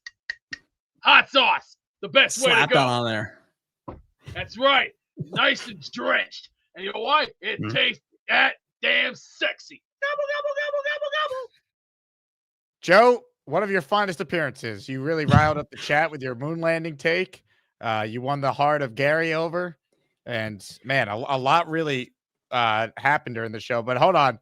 I got a guy on hold. He's flailing his arms. I know who that is. Ladies and gentlemen, everyone knows who that is. Hit it. Hi, everybody. This is Bob from Vermont. I am Bob. Hello, everybody. Nice to see everybody this lovely November evening. How are you, Jake? How are you? I'm good, Joe? Bob. What was so important that you had to get on the air? I wanted to talk. Bob? Bob? Did we lose you? Think so. Wow. His internet went all Ricky NY on us. That's tough. Bob, call back in if you want to talk to me. But Joe, I've taken enough of your time talking about the Jets and everything else we've covered today. Yeah. Always appreciate it, man. Where can people find more of your film breakdowns? And obviously everyone should be checking out jetsxfactor.com every single day. I got to see. Hold on. Is Blewett hearing all this weed talk? Lol, he's about to say, I smell marijuana. Funny fact, quick. No, not a lot of people know this. New Jersey is the only state in the country where cops can partake in hitting the bong and taking edibles. It's the only in the entire country. So it's a great perk of being a cop in New Jersey. But so if I'm ever in Memphis, I might hit up Pork in the Morning. Was it Ghetto Gourmet? That's awesome. But yeah, an eventful show, very fun show. Jorby31 on Twitter. I put up a ton of plays from the previous game, usually on Tuesdays, ton of quarterback plays. YouTube, Blewett Splits or Jets X Factor, a crap ton of reviews and lives and all that stuff. You guys probably know at this point. I've been on for a few weeks. So yeah, I'd appreciate the follow and all that stuff. Love it. Joe, have a great Thanksgiving with you and the fam, and always appreciate you joining us. A turkey-free Thanksgiving to you and your family as well, Jake. Ladies and gentlemen, the great Joe Blewett with us there. Excellent job by Joe. I mean, we see eye to eye on the turkey stuff. I'm right there with him. Hey, I want to shout out Ryan. He says he just got laid off from his job. Send some good vibes. Sending you some good vibes, Ryan. Sorry to hear about that. Hope you get a job quick. I would bet on you getting a job before Gorman, for what it's worth. Feel pretty confident about that one. Big fella says Pilgrims didn't have turkey. They had deer. That's probably true. But for whatever reason, they chose to go with the turkey, which I think is a big mistake. Hennessy says Nussmeier's Allen's #1 QB for 2026. Never forget. And then I have audio of Allen, which I'll play next time he calls in, of him in October 5th, saying that the Jets need to draft a quarterback. If they have the #1 pick and they could pick the #1 quarterback, whoever it be, they need to take him. I have that on the record from Allen, so he's changed his take on that. Shout out to Boomtown for sending me that receipt. He wanted the Norris Sellers on October 5th. That's what Allen wanted, that quarterback for the Jets. But I'll get that clip ready for the next time I need it. C writes in, if Moore and Simpson don't declare, who would you take a second-round swing on at quarterback? Well, I'm trading up for Mendoza in that scenario. Assuming I can, within reason. I think that's what the Jets would do. This scenario you outlined played out. Jaden Mayava. He intrigues me a little bit. Was watching some All-22 on YouTube of him earlier. Maybe You take a swing on Nussmeier because he's talented? Maybe. I don't know. I haven't known enough on the other potential quarterback options besides the main three we've been talking about.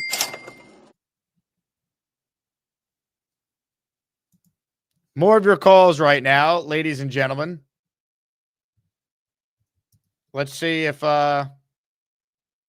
this guy's actually back after whatever just happened during his most recent call. Well, you know, I have my own YouTube show. If I'm awake, I'm going live. Unless Jake has a show, Bobby. Bobby! Sorry, Jake. Sorry, it's my computer just got poop. And I'm using my phone now, so it's a different angle.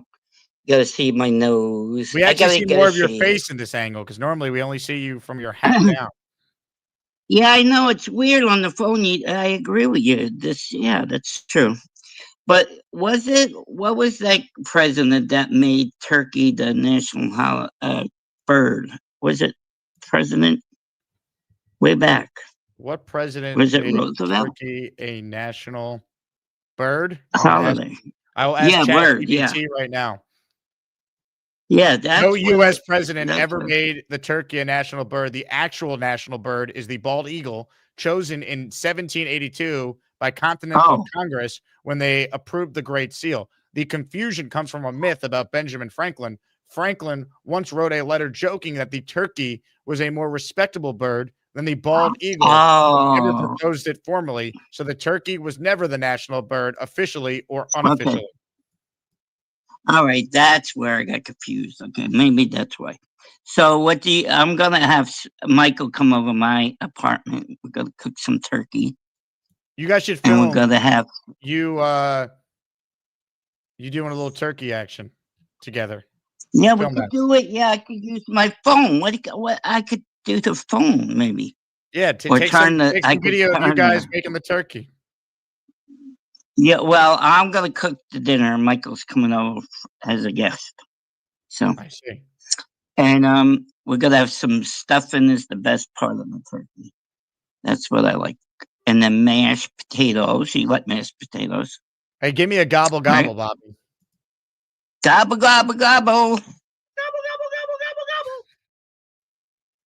Yeah, that's Beast, all right.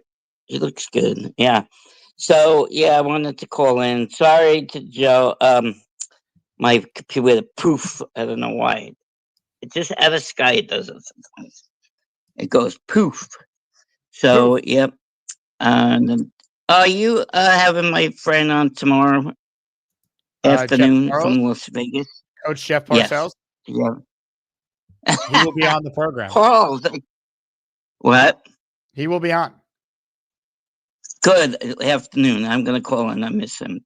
Hey, how's your toe doing, Bob? Oh, tomorrow I go to my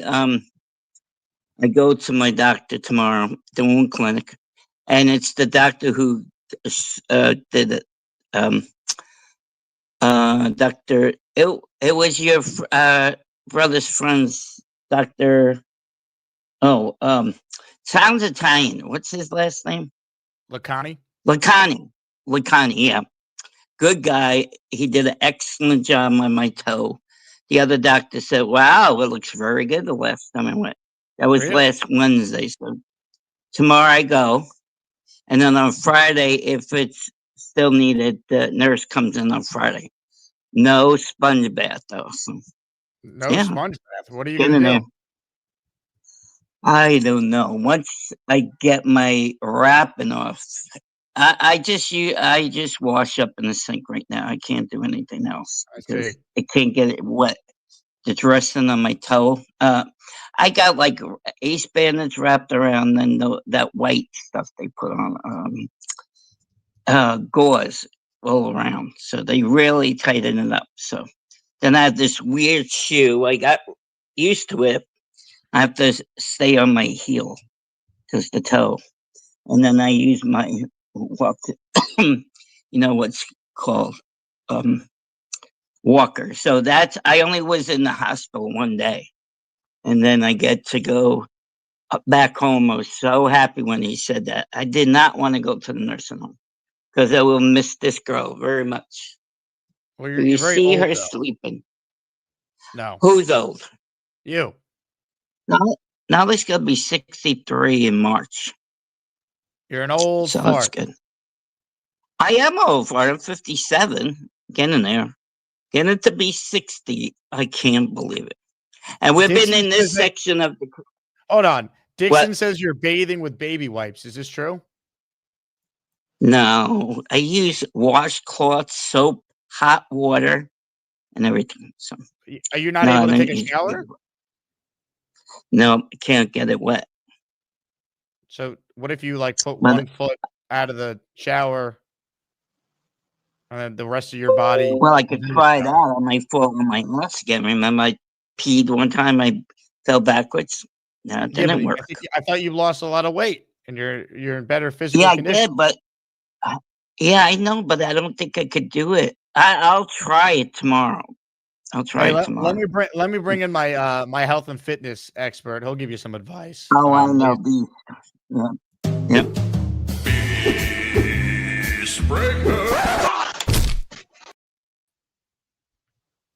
Hello, Bobby. Beast. How are you? Happy How are Thanksgiving. you, Mr. Beast? I was gonna say Happy happy Thanksgiving to you too. Is your birthday's coming up? Happy birthday to My you. birthday's coming up. What are you talking about? My birthday's not coming up. It's in August. My cat's birthday is in March. We'll keep that in mind. She's gonna be 63. So no, Oh, she's boy. gonna be 9. Hey, gonna be as 9 long as, years old. as long as you're taking good care of that cat, just make sure she gets a Oh, lot I of do take good care of her. milk, water, cat food. Meow meow meow meow meow Yeah. meow meow. I clean out the cat litter. Hey, Beast. Bobby needs some advice on how to properly shower with balance. We know you take some mean showers and have great balance. What can he do? You have a thing like my grandfather has some. He had a thing in the shower Yeah. because he had the same problem. Like he would sit down on one of those seat things and just take the shower. Yeah, I got that in the shower, so it don't fall. Yeah, I got that, but I can't get the. Perfect. I can't get the left toe. No, I can't do that. I could get it wet. I can't sit on that. I get sopping wet. It says keep it dry. Keep it dry. But I could do it backwards, maybe. Put my right foot in there. And I don't know how it's gonna do. I don't know. Put a plastic bag on it, maybe. Well, I don't know. if you want to do something like that, okay, that's fine. Everybody's got their own. Well, opinion. I rather have a sponge bath, but from a nurse, like I did in the hospital. Oh, you dog. She was nice. your freaky down. I think Gator should make a video on me and a nurse. She's giving me a sponge bath. Calm That'd be your funny. freaky down. Don't make me start doing Well, that. at least I don't curse like some people on this Calm channel. your freaky down. Hey, little. You Miss let Muffin. you let Hamburger curse all the time. You see him in the car. He curses all the time. Yeah, and I play this. On And you never behalf of the say Jake anything. Asman Show, we apologize for the foul language. Can we all say this I right didn't now? curse. It was Hamburger in the car. F. Everything out of his mouth was F. But He's very no, passionate. Jake, I gotta. What? Yeah, I know I'm passionate, but when I curse, You're put talking me- about taking a sponge put- bath with a nurse. Nurse. I didn't say you cursed. Whoa! I said calm your Little freaky down. Senator Tuffet eating her curds and whey. Along came a spider and said, "Hey, what's in the bowl, bitch?" Yeah. Wow. Gobble, gobble, gobble. Anyway. Oh, Bob, what a nut. good luck with I your like- doctor's appointment tomorrow, all right? Keep us posted. Yeah, I'll call in tomorrow and tell you guys. So my friend's gonna be on in the afternoon at Yes. 4, right? That is correct. And when are you doing this radio? I will call in and keep Thursday and Friday morning, 6 to 10 a.m. Oh, you're taking over for who in that one? Dave Rothenberg and Di Rick Pietro? Pietro. Yep. You gonna be by yourself? Friday I will be. Thursday I'll be with Ty Butler. Oh, Ty Butler. What is he? He played for the Jets, right? He did not. Hi, everybody. This is Bob from Vermont. I am Bob, of course. Ty Butler did not play for the Jets. Bart Scott did, who I will be doing a show with the third week of December. Chef Kevin in the house. Chef, I don't know if you were watching, but I give you a lot of credit for not throwing this guy out of your restaurant. He's in the raffle for 5. There's no Broadway Joe curse. Let's go, Jets. Amen, Chef. Amen. Shane in Texas says Broadway Joe. He's in the raffle for 2. Thank you very much, Shane. We got a signed Joe Namath jersey up for grabs as the raffle prize. If you don't enter, you could enter during the first show tomorrow. We'll give 2 people, or give people 2 shows to enter because it is a huge prize. It's a signed Namath jersey. And you're also entered in the weekly raffle. CJ Mosley signed helmet. LaDainian Tomlinson signed jersey. Darrell Rivas signed jersey. Your prizes there. Quick update from the Wagon. Breaking sports news on the Jake Asman Show. Oh, yeah. Look at those mac and cheese, baby. I'm super shy, but wait a minute. Put them a little too long in the broiler when I put the crackers on top, but it came out really well. Looks really good. And can't wait to dig in. Just letting it set for a little longer and should be good to go. Is this just for dinner tonight? Chuck Wagon got disconnected. Is this just for dinner tonight, or is this for Thursday? Chuck Wagon's back with us. Chuck, is this tonight's? He's gone. Recall in, Chuck Wagon. Your connection is going in and out. I want to know if that's for tonight, or is that, Thursday's extravaganza? I don't know the answer to that. More of your calls right now. Tommy's next. What's up, Tommy? Jake, what's good, my brother? What's up, dude? What's going on? My main point was basically just saying happy Thanksgiving. I hope you guys are I love watching Chuck Wagon because he makes food that I don't like to cook. Like, I hate cooking. So he's like my anti whatever you want to call it. Like, I love watching him. And I know Chef Kev, and we got another chef over here. There's another chef we got. There's 2 chefs, and then we got Chuck Wagon. So I give much praise to them. All I do is I just buy things and I put them in my microwave or my oven fryer and just let them fry, and I just eat that shit. But yo, seriously, Jake, against Baltimore, man, it seemed like we could have won that game, man. It was so simple. It was so easy. It's just that we didn't do it because we're the Jets. So now we're at 2-9, right? We're at 2-9. I mean, do we really need to win any more games? I mean, I'm not rooting for the tank, but what's best for our division? For our team. Just lose. Because what else are you really proving to me? And the thing is, it's I know Steve Wilkes needs to get fired. Tanner Anstram looks like he needs to be here. Aaron Glenn, if he's actually doing these things for a reason, keep him. Okay, I get it. He's gonna get another year. But I don't want to see any of these he needs to improve on some of these dog shit calls that he's been calling on. Like going on 4th and 2 when you're on your own 47 or 45. I'm like, okay, Aaron Glenn, why didn't you do this earlier in the year when you were on 4th down? You did some dumbass shit there, but now you want to go to it now when I get we got nothing to lose, but you're all the way in 10 yards behind. So it's easily a field goal. And I'm looking at my mom saying, why would you do this? Why? I don't get it, man. I don't understand. I pray to God, Jake, we get one of our number 1 quarterbacks, whatever they like, Mendoza, Simpson, if the guy comes out from Oregon, whatever, please just don't screw this up. Please, let's at least get a number 1 quarterback 2026. And if it fails, go back in 2027, get another quarterback. That's the only thing we could do as a Jet fan, because we're so used to losing these picks when we draft. Let's just get the right one, whether it takes 1 or 2 years, man. Jets, Jets. Jake, keep doing your best. I love you, brother.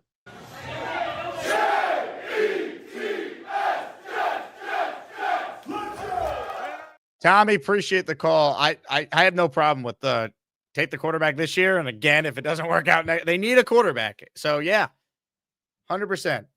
Now, do I think that would happen? No, but I think they're going to get their guy this offseason, Tommy. And if you're not rooting for wins, I get it. And that game was winnable. They could have easily won that game. But they don't win these games. That's the problem. So it's like, we could do the moral victory thing.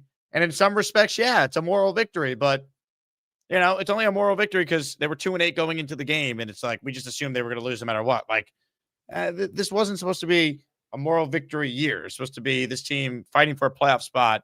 Maybe just not good enough to do it, but not their season being over. Really, the Jets season was over when they started 0-3, if we're being honest. It was over by the end of September, though. When they lost the Dolphins game on Monday Night Football on September 28th, I think was the date. That's when the season ended. That's not what this year was supposed to be. And we're just playing out the string now and hoping that they can get a quarterback, because that's what it all comes down to. Dave Briga wants to know, where did Matt O'Leary and wife go on their honeymoon? Their honeymoon will be this summer, because it's football season for Matt, and Matt's wife is busy season coming up for her job, so they're going to do something this summer. Matt will be on with us Wednesday morning, by the way. We had to move some things around this week because of the holiday, so a full O'Leary wedding recap with Matt will be on the show. I said Wednesday morning as if that's not tomorrow. Tomorrow morning at 10 a.m. More of your calls right now. Renzel is on the line. He's next. What's up, Renzel? What's up, Jake? What's up, man? How we feeling? Living the dream, man. We got Thanksgiving coming up. Gobble, gobble. All right. So what's up, Jake? What was your take on this game? You see any improvement on Glenn or what?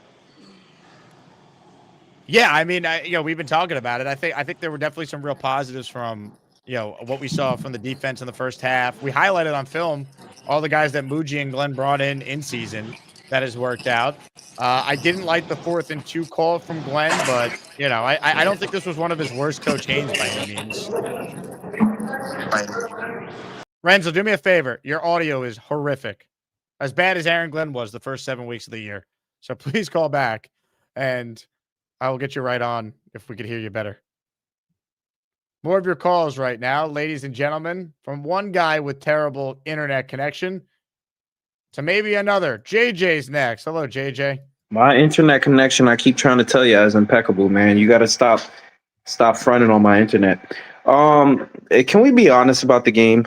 Like, everyone is doing this whole, oh my gosh, the offense looks so much better with Tyrod Taylor. The offense sucked again. It did not look so much better. It did look so much better. That's the problem. It All did.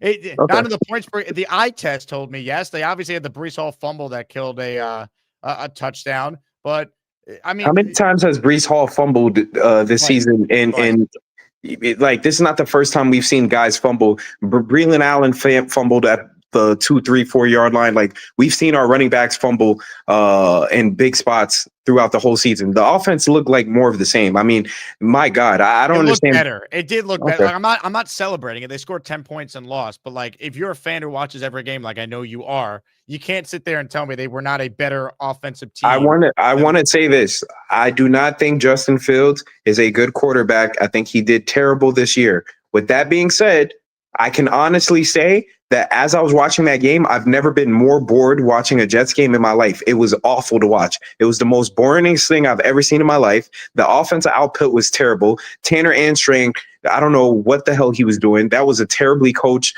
offensive football game. Overall, I think that we played very well. But then again, Lamar Jackson was hurt. But anybody else who watches this game and can literally sit there and be like, oh, yeah, we look so much better with Tyrod, and we only scored 10 points, and we barely scored those. Like, we struggled to move the ball down the field the whole game. It was not a better game. And the disappointment. Okay. It was. They Tyrod had 200 yards passing. They had better efficiency. Metchi made plays. Mitchell made plays. There were other guys open. Mitchell caught the ball once. What are we talking about? Or twice, maybe. He had 2 catches for over 40 yards, and we just showed on film there were 3 other plays where either Tyrod got hit and it affected the play, or he just was missing him. He was getting open. We just Yeah, showed it's the same thing. We saw Mitchell get open against the Patriots, wide open, and we saw dropped him. He dropped him this time. exactly. He didn't get the ball. At least we got Justin Fields got it to him. I'm not defending him. I'm just He saying. also missed him too, dude. Yes. Are you this is not the game to call in and try and act like Justin Fields was not their problem. Tyrod's not good either. Both I things are didn't true. say so. Here we Tyrod's go. bad. Justin Fields is not an NFL you're quarterback. putting words in my mouth. I'm not even mad at Justin Fields or Tyrod. What I'm trying to point out is that the offense looked like more of the same under the same offensive coordinator. So maybe the real problem is that our offensive coordinator doesn't know what he's doing, because I mean, it takes him that long to call plays to get Brees the ball. Brees didn't get a heavy dosage of the ball. It's a 3-point game, but Brees doesn't get stripped at the goal line. That's another touchdown right there. Come on, man. There's nuance to this conversation.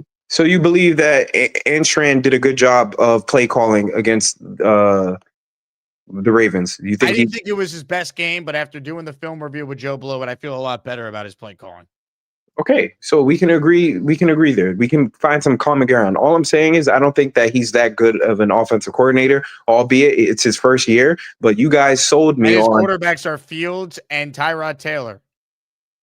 All right, man. He has quarterbacks Fields and Tyrod Taylor, but you guys said that the offense would look significantly better under Tyrod. I never said that. I never. Whoa. It did look significantly bad. That's how bad Fields has been. No one's saying it was a great offensive performance. It was better than if it was Justin Fields again. This is craziness. I mean, we scored 10 points, and you guys are saying Look it was what better. happened. Why did they score 10 points, JJ? Brees Hall fumbled. Yes. Okay. So wait. If we go back to a couple of more games back when Breland fumbled and this person fumbled and that person fumbled, you could do the same thing with Justin Fields. I don't want to make this a Justin Fields versus Tyrod thing. It's one game. Let's see I don't want to make plays over the course. I of a don't want to couple make more this a games. Justin Fields versus Tyrod. No, you are though. Your call inevitably is making it that. That's what you're trying No, to do. because I keep telling you what I want to point out. I want to point out that I don't feel like Tanner Antran called a good game. I think that overwhelmingly, the game looked like more of the same of what we've been watching. How many times, and you can pull up the film, did Tyrod hold on to the football? Not as much as Fields. Not as much as Fields, but he was still doing some of the same stuff. We know Tyrod's not the answer. He's better than Fields, though. Why is that so Yes, complicated? he's better than Fields. You keep saying he's better than Fields as if I'm arguing that. I'm talking about the offensive coordinator. Can we please stick to the offensive coordinator? Both bad quarterbacks, then the offensive coordinator, we need to grade on a curve because he is being dealt a bad hand. This is the same crap you did with the guy who's with the Rams now, the LaFleur brother. You did the same thing with him. You guys were saying, "Oh, it's not him. It's not him. He's not bad. He just needs a better quarterback than Zach Wilson." No, he was a bad offensive coordinator. What do you mean? LaFleur, once he had any other quarterback but Zach Wilson, had way more production. He doesn't call the plays in Los Angeles. I'm not talking about him with the Rams. That to me is meaningless because it's McVay and Stafford and all that. Go look at Mike White's numbers, Flacco's numbers. Go look at any of the Josh Johnson when he played that Thursday night game and threw for 300 yards. All the quarterbacks besides Zach all put up better numbers with Mike LaFleur calling plays than Zach did. That's a fact.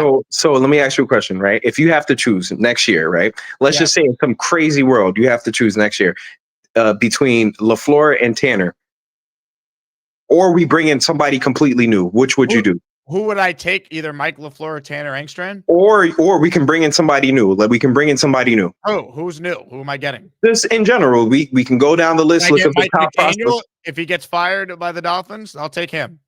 Yeah, well, that's such an easy one. But like, let's just say we can try our luck with somebody new. Would you rather have Tanner, LaFleur, or try your luck with somebody new next year? I would need to know who my new is. Okay, I'll do more research. I'll present you with a new person. I don't know, okay. Present me with a new person and I'll answer your question. But okay, so let's just keep it at LaFleur or Antran. Which one would you prefer for next year?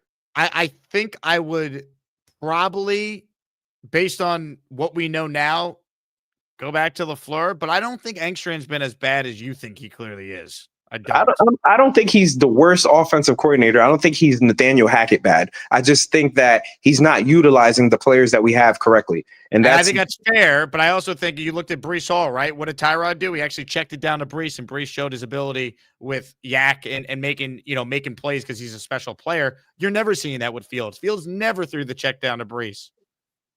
Yeah, I understand that, but we also can look at the play calling in the field and the personnel decisions and see why do we have Isaiah Davis in crucial downs, down and distances when and that's fair. And I was very critical of Engstrand for that. I also was critical of the head coach for going for it on 4th and 2 because I didn't think that was the right time to do it, given how the game was playing out at that point when you're only down 3 points. So it wasn't a perfect game. But I think if you watch this game and clearly didn't see an upgrade at the quarterback spot, you're not being honest. I never said I didn't see an upgrade at the quarterback spot. I started this off by saying that the offense looked more of the same. It looked pretty much the same as what we've been seeing. I just said the offense didn't look significantly better. Yes, the quarterback play was significantly better, but overall as an offense, which I kept trying to steer the conversation to, it didn't look like a significantly better offense. Why though? Why? Because you had 7 points that were taken away because of the fumble by Brees. Are we not going to acknowledge that? Yes, we can acknowledge that, but we can acknowledge that's happened all season with Breeland, and other players. It hasn't happened all season. That was his second fumble all year. That was his second, and then what Braylon about Allen had one in the opening drive against Miami. So how many 3 instances all year they have played 11 games? You're saying it's happened all year. How is that on Engstrand? We've seen guys on this football team fumble in crucial moments throughout the whole entire season. Is all I'm saying. Wait, where were the other? You just named them 3 times. Wait, but 2 of them were by the same player, and then the Braylon Allen one was in week 4 of the season. But that's not consistent. That's a consistent problem. Even in the first game, we saw Xavier Gibson. Okay, he wasn't on the. That's not on Engstrand. That's on special teams. Hold on. What I'm saying is we've seen this team turn over the football significantly, right? We also have noticed we turn over the football. We don't get turnovers. Is that true? Problem. Yes, okay, obviously. then. So that's why I say consistently we have given up the football this whole season. We've seen our offensive players drop passes in crucial big moments. We've seen our offensive players fumble the football in crucial moments. We've seen our offensive players give up sacks or take sacks. Another thing too. What are you arguing? The Jets are not a well-coached team. Like I agree. If that's your argument, I agree with you. I don't know what you're arguing. Okay, would you agree or disagree? Right, that Tyrod should have never took that sack. Yes. Okay. I agree. Now, it was a bad would sack. you agree? Would you agree or disagree that should have been? That's partially on coaching, saying, "Hey, if nothing's there, throw it away. If nothing's there on this play, throw it away." Here, let me give you a run the ball on 3rd down and play for the field goal there instead of dropping. Okay, so who calls that play call to run the ball? I'm not trying to tell you I think the Jets are this well-coached team. Like, I don't know what you're arguing with me about. If you watched my post-game show or any of the shows I've done since Sunday, I have brought up the fact that was one of the 3 plays that defined the game, and Tyrod and the coaching staff gets blamed for that. Can you hear me, Jake? I just want to say one last thing. Unfortunately, yes. Okay, this is the last thing I'll say. I will present you with this, right? When I first called in, all I was trying to point out is that I don't think Tanner Engstrand is doing a good enough job as the offensive coordinator. Now, in that crucial 3rd down, you just alluded to the fact that he probably should have called a run play so that way he wouldn't put Tyrod in harm's way. He didn't. Tyrod took a sack, and that's why I say the offense, I'm not talking about Justin Fields. Obviously, Justin Fields sucked this year, and he was terrible. Tyrod is clearly better, but the offense as a whole, once again, looked like more of the same. And that's all I called in to say. I hope you have a blessed day. I hope you enjoy your Thanksgiving. I hope you eat a lot of ham and not turkey. Maybe you don't eat pork. But that's pretty much it. I love you, brother. I don't want to argue with you. I don't want you to raise my blood pressure. I don't want to raise your blood pressure. What are you doing for Thanksgiving, JJ? I'm going to be cooking at my house. I'm going to be making ham. I'm going to be making rice and beans, macaroni and cheese, and some chicken. My wife is going to be making all the other stuff. What I really want to do is smoke a brisket. However, living in New York City, I don't have anywhere where I can put my barbecue and do that. So unfortunately, this is all I can do for this year. No turkey for you? I don't like turkey. Turkey is disgusting. Turkey is like the worst thing ever. People will always say, if you don't like turkey, you've never had it done right. I've had turkeys from multiple various different people's backgrounds, restaurants. I've never liked turkey. It's very dry meat. I think it's disgusting. Obviously, it's an American staple, but Beast is it's not calling for you me. bland. Any comment on this? Well, once again, Beast looks like the Pillsbury Doughboy. He looks like Butterbean. He looks like the ghost. Beast looks like the ghost from you know that big ghost in the end of Ghostbusters, that big marshmallow. He looks like that big marshmallow from Ghostbusters. Beast Breaker doesn't have a chin. I don't know where his chin and his throat starts. It's just one long thing. Hey, look, soy boy. Do I need to remind you where you came from, Estevato, with those ugly up cornrows? Yo, This is not cornrows; these are actually dreads. And you wish you could grow hair. Unfortunately, some of us can. Unfortunately, you can't grow hair. You know what's crazy? How are you a 65-year-old man and you have no facial hair? You still haven't even hit puberty. That's why you act like that, because you still haven't hit puberty. You act like a child. You act like a child because you still haven't hit puberty. One day, when you get a mustache, you can talk to me. Until then, do you even have hair under your armpit? Do you even have hair under your armpit? Beast, when was the last time you took a shower? Every single time you call in, you wear that same t-shirt. When are you going to get a new t-shirt on? Why do you wear the same t-shirt every time you call in? Why do you wear the same t-shirt every single time you call in? Tell me. Did you brush your teeth this morning?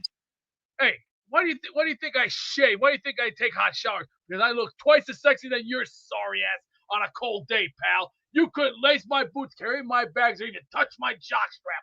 And I don't think you got the hair on your ass to prove a damn thing. And until then, come back to me in 10 years and see if you have any brains.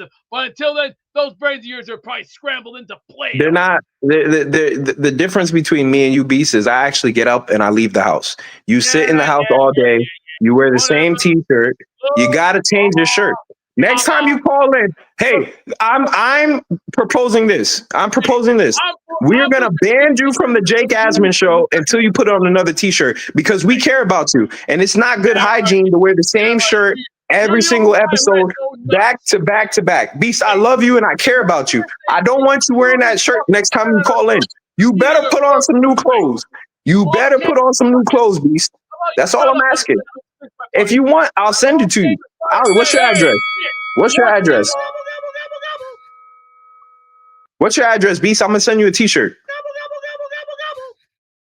I had to step in there. Things are getting out of control. Jeez.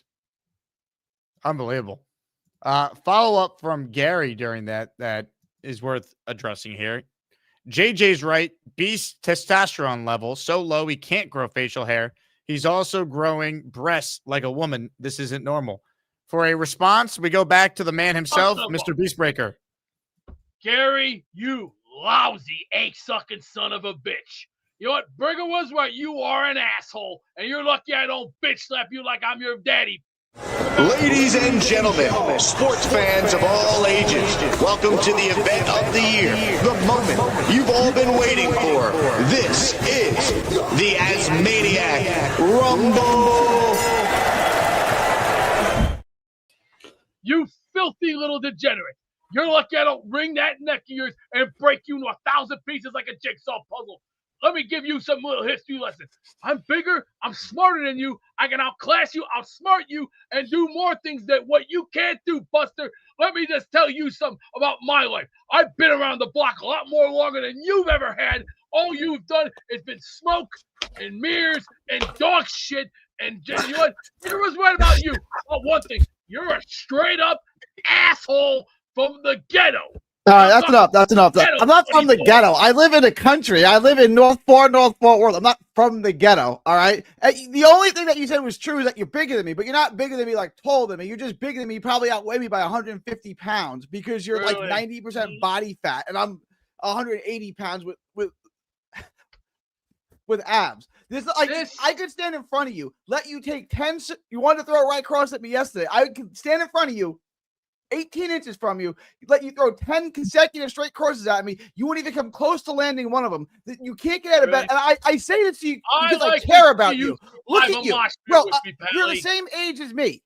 Your testosterone level is so low, you facial hair, and you have double women pay 20 grand. You to have got boobs. that ass This backwards. isn't normal. I'm more smarter than what you'll ever be. I'm just like Bubba Ray Dudley. I got more balls than you. South America. I've been to other countries. You lace my boots, carry my bags, or touch my strap, pal. You don't have what it takes. You're not in the same ballpark, league, or even department. See, there's a difference between facts and then there's fiction. See, Ace Ventura said this once. Fiction can be fun. Well, unfortunately, you basically are in the fiction section because you're all fiction. See, I'm nonfiction. I know how to tell it like it is. See, Jesse Ventura once said these words, I'm going to tell it like it is, and I'm going to tell it how it is. And I'm going to stick to that way until the day I die. Do you think your medical conditions, your obesity, your inability to have a conversation, do you think this is related to your diet, or do you think it's completely unrelated? I'm being serious. Do you think this is related to the garbage that you eat every day or no? I got too much power, son. That's not what I'm asking. I'm asking you if you think your medical inability to have. Have you ever been in a mosh pit? Answer a question. Your inability to stay focused whatsoever, combined with being 200 pounds overweight, combined with not being able to get out of your house. Do you think that's related to your diet or not? You really got some balls, don't you, little bastard? I'm asking you a question. Do you think it's related to your diet? Yes or no? I look perfectly fine. I think it's called. You look perfectly fine. You think there are things like you? In large number, you think if you go to Europe, you think if you go to Spain, you go to France, you go to Italy, you go to the Nordic countries, you think there are things like, you think there are people that look like you and act like you? There's not. In Germany, I promise you, this is a distinctly American problem. You gotta stop eating the garbage, bro. You gotta stop. Hey, I look good. I look just as good. All you're just doing is blowing smoke up my ass, act like you're God's gift to the United States. Unfortunately, we both like RFK Jr., but unfortunately, when it comes to fourth down, you punt the ball. On fourth down, what I do, I like to ram it down people's throats. That's my job. You don't like it? Hey, what you see is what you get, Pally. But do you see that there are people who care about your health more than you care about your health? There's people that want you to stop living this way, right? You're a young man. You're the same age as me. I think you're younger than me. You don't need to live this way. You really don't. Hey, I've done crazy things in my entire life. I've been in hockey fights. I've been in a mosh pit, and yes, I know what a mosh pit feels like. It ain't no walk in the park. It's called I'm the global beast. I'm gonna save the universe for What's frustrating about this is now my internet works. It didn't work when I had Joe Blewett on. I actually wanted to talk to him. Now I'm with this guy, and my internet works fine. It's frustrating. I didn't do anything. I just did. Now it's working fine. It's frustrating. Really? Well, let's look at the numbers. Oh, look at this. I got to deal with the freaking the one guy that looks like a fruitcake from the Eddie Murphy movie when Eddie Murphy said, one of them dreadlocks and they some shit lost. Listen, Beastbreaker. I want to know, have you ever read a book? Serious question. I got plenty of books. I got the Rise and Fall of ECW. I got the Hitman book. I'm gonna recommend a book. I'm gonna recommend a book to you. It's a book about healthy foods. Okay, I'm gonna send it over to you. It's gonna change your life, and it's gonna help you know because it's gonna help you lose some weight. Because I think first what we got to do, Beast, is we got to get you to lose some weight. Then once you lose some weight, you'll be able to wear different types of clothing. Because I realize you wear the same T-shirt because it's the only thing that fits. I do more than what you can't do, dreadlock boy. So get back on the line. And the words of the Richie, as he once said, hey, until then, get back. This is sad. You're sitting in a dark room by yourself every single day. You got to go out and get some sunlight. Hey, are you afraid of the sun? Beast, let me ask you a question. You're a man of Christ, right? You fancy yourself a man of Christ. Do you think this is what he has? No, he's not. He calls himself Beast. He calls himself Beastbreaker. I won't say the rest, but so clearly, I don't know what he's aligned with, but I'm gonna pray for him. Because Beast, I want you to know, even though you look like a butterball turkey, I do love you. What the hell did you say, clown boy? Right now, we're getting some gabagool. If you really want some gabagool, you gotta come get the gabagool. Catch you later. What a rumble. Unbelievable. All right, last chance if you want to end. We have the Joe Namath signed jersey as the raffle prize. You have this show and tomorrow's show to enter. Mike D's Nuts says, JJ just killing Beast, LOL. Put me in the raffles. Mike D's Nuts, you are in the Asmaniac raffle. Good luck, Mike. 5 entries for Mike. I gifted 5 memberships earlier. These were from Nick Shine, who sent me a Venmo. So Nick Shine is in the raffle for 5.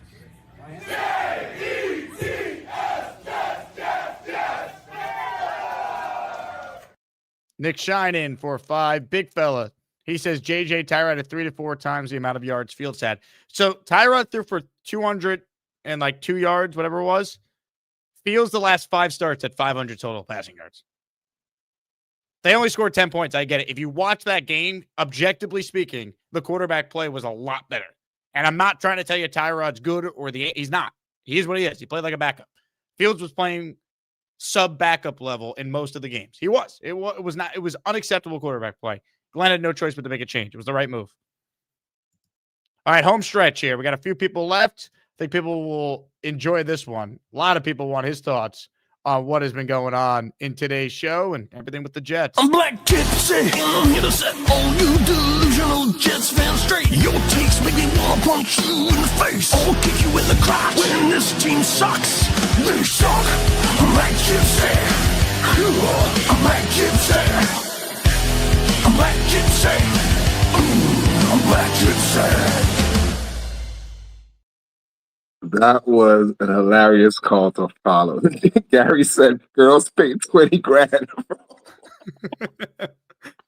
I was laughing on off air, and then seeing you on hold laughing too. I'm like, this is funny. I tell I judge when to go if I'm going too long with something or not. Like if I have callers on hold that are laughing at whatever's happening on the show, if I like, that's how I can get a gauge of like what's funny, what's not, when to move on to something else. All that. That shit was gold, bro. So as to what JJ is saying, I kind of agree, which is crazy because I never normally agree with JJ.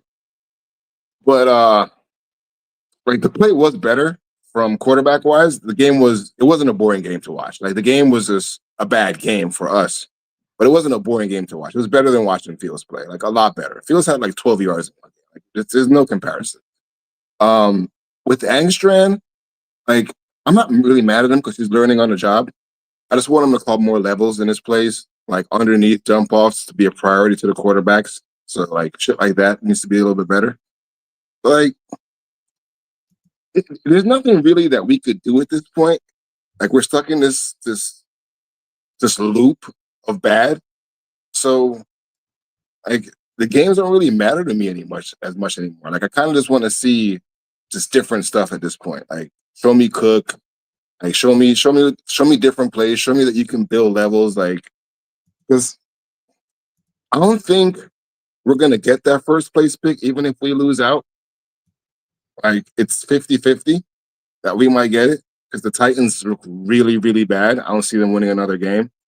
The Saints look really bad. They might not win another game. So like, well, if we lose out, the Jets would have lost to the Saints, so that'd be helpful. Yeah, hopefully. I don't think the Jets are losing out, though. Like, I think the Jets might win some. I think they're going to win 2 more games. I don't know about against Atlanta. That's the Jets are playing a lot better than they were. They're just like a bad team now. They're not historically bad like they were. Yeah, I agree with that. Like before, we were epically bad. They were bad enough where you took a bet that they were going to finish 0-17. That's how bad it was looking. At that point, like it really looked seriously bad. Shine said that he thinks Wilkes is going to make it to next year. If Wilkes makes it to next year, that's malpractice. Agreed. Like after his defense is just epically bad, and it's not even his fault. It's an old school mental. Like on the line, I watched other teams play. Like the Bears were doing it. The Bears were shifting their line when they're lining up just to confuse the defense.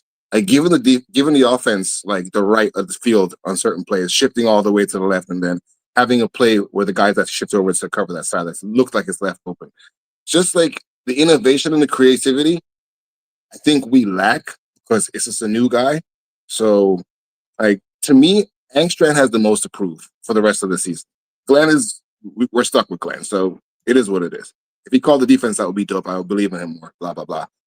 But Tanner has a lot to prove, so I kind of agree with JJ. Like the level plays and calls don't really look that different than when Fields was in. Like when it comes to the points at the end of the game, because the offense still stutters in certain points.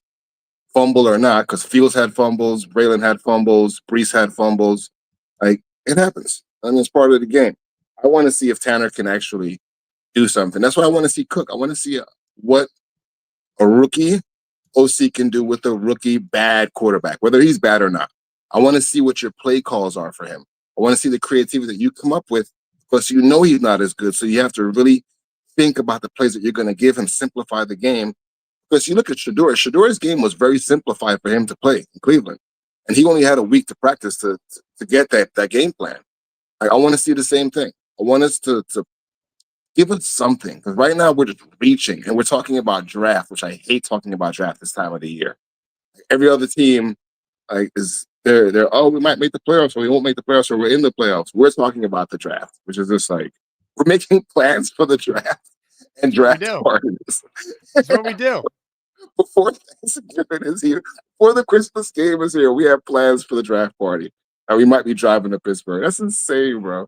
But yeah, the calls before were hilarious. Like, I've become more of a fan of Gary because the way he says certain things is hilarious. Some of the shit he says is insane at the same time. But like when he gets going, it's hilarious to watch them talk. Like, it's a great rumble too with Gary and Beast, because they're both not going to back down no matter what. Yeah, they're going to keep on going. Yeah, you got shit for me, I got shit for you. Yeah, it's never going to end. I could have had that go for 24 hours if I wanted to. Yeah, I was talking to one of my friends, right? And I got him watching your show. And we used to watch McAfee all the time. McAfee used to be our show in the mornings. And we haven't watched McAfee in like a year. We were talking about it. We're like, Jake is the Jets McAfee. Like, when you think about it, everybody tunes in when it's Jets content. Like, you are the guy that we want to watch. And there's other channels out there. They're just not as entertaining. The characters have been built for the soap opera for so long, and we suck so long, that you have all these base persons where Beast is a regular.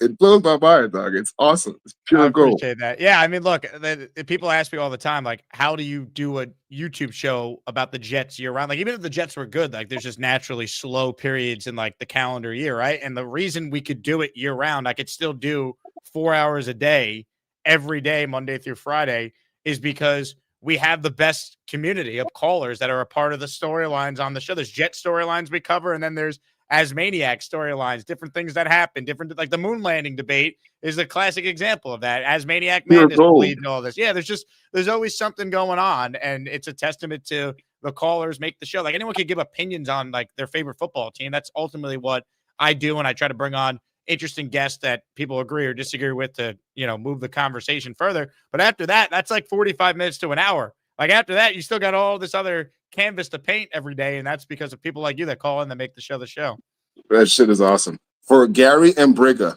watch the Y-Files, guys. This argument can be much better if you guys watch the Y-Files. Like, they have the moon landing in there, and they have all the conspiracies, so you can watch that, and then we can come on and we can have a debate. That would be dope. Moon landing debate, let's go. I love it. Black Gypsy, you're the man. Great call. Tremendous. Black Gypsy. I mean, he was, I think, a 16 seed in the tournament last year, and now he's become a regular call. Black Gypsy's like, I don't know. The committee has the toughest job this year. There are so many great callers. PBM in the house. I got a Namath mini helmet, a football. Why not grab the jersey for the trifecta? Save the wins for next year. PBM in our raffle for the Namath jersey for 5. Dre says, wow, hell must have frozen over. I agree with a lot of what JJ said. Beast versus Gary wouldn't last one entire round. Beast would need 3 oxygen tanks. Jeez. I actually think JJ and I were agreeing with a lot of what we were discussing. He just always finds ways to somehow rile me up by just spinning the conversation to a new angle. But we both were agreeing that this was not this tremendously well-coached game by the Jets. So I don't really understand what he was arguing with me over. I thought Engstrom was okay, and I feel a little better about his performance after we did the film review with Joe Blewett, and we showed a ton of guys getting open and situations arising why ultimately the certain play that we showed didn't work. All right, few calls left here, and then we will wrap up the show. Ladies and gentlemen, this guy is one of the greats. Hit it. He's home, smell is on the bed. That's what feels good. On the road, smell is on the bed. In a dirty hotel room. Cause the show smell is on the bed. It's just more comfortable. He got a beard, loves the Jets. super chats. Where's a big fella? Sleeps alone. There's no room. All is dead. Where's a big fella? What's up, dude? Big fella. Hey, I want to chime in on that the turkey debate. I like turkey. I like it. I've actually You like it better than steak? Steak. No, I don't. I can't say that, but I do. I like it. If it was easier to cook, I would get it a lot. I really would. I like turkey. I think it's good. I bought turkey breast from raw turkey breast from the store and cooked it at home, and it came out pretty good. And there's nothing better than turkey sandwiches after Thanksgiving with the leftover turkey meat. So to me, it's good. I mean, it may not be for everybody, but I just had to. I don't hate it. I just think that it's not one of my favorite things. And if I could replace it with a different meat, such as steak, I'm doing it every time. I hear you. Well, like I said, it is what it is. You like what you like. Now the Engstrand thing, I thought this week Engstrand had a bad game. To be honest, I thought with his, I brought up with Joe Blewett the 3 Isaiah Davis runs. Like yesterday when I said the designed run for Tyrod, who's injury prone, you can't do that. Yeah, I thought he had a bad week. Other weeks I thought he was good. I just thought Fields wasn't good. But this week wasn't. And I mean, there are going to be weeks like that, But Tyrod was 1,000 times better than Fields. 1,000 times better, man. Yeah, look, it's not even close. I don't think Engstrand was great. I also think there were some plays to be made that we saw on the film with Blewett that it was like, all right, like this makes me feel a little better about him. They're not good enough at quarterback. That's the bottom line. Like Tyrod is better than Fields. That's not saying much. Like Tyrod's still a bottom 5 starter in this league, if we're being fair. Like he's not a good quarterback. Like he's a backup. Like he played like a backup quarterback. He was some good, some bad. The Jets needed to be perfect and force a turnover on defense and set the offense up with an extra possession in a short field if they were going to win that game. And they didn't do it. Yeah, I agree with you. I mean, Tyrod, he was actually utilizing different wide receivers, which was... He checked it down to Brees, and Brees made some great individual plays. Yeah. So, I mean, that's something we haven't seen all season. So, to me, it was like night and day with Tyrod. Even though Tyrod wasn't great compared to our past passing performances, it was like I said, night and day, dude.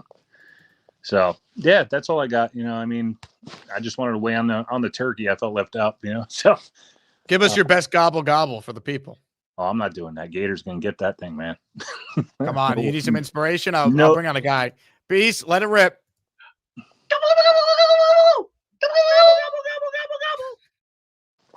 No thanks, brother.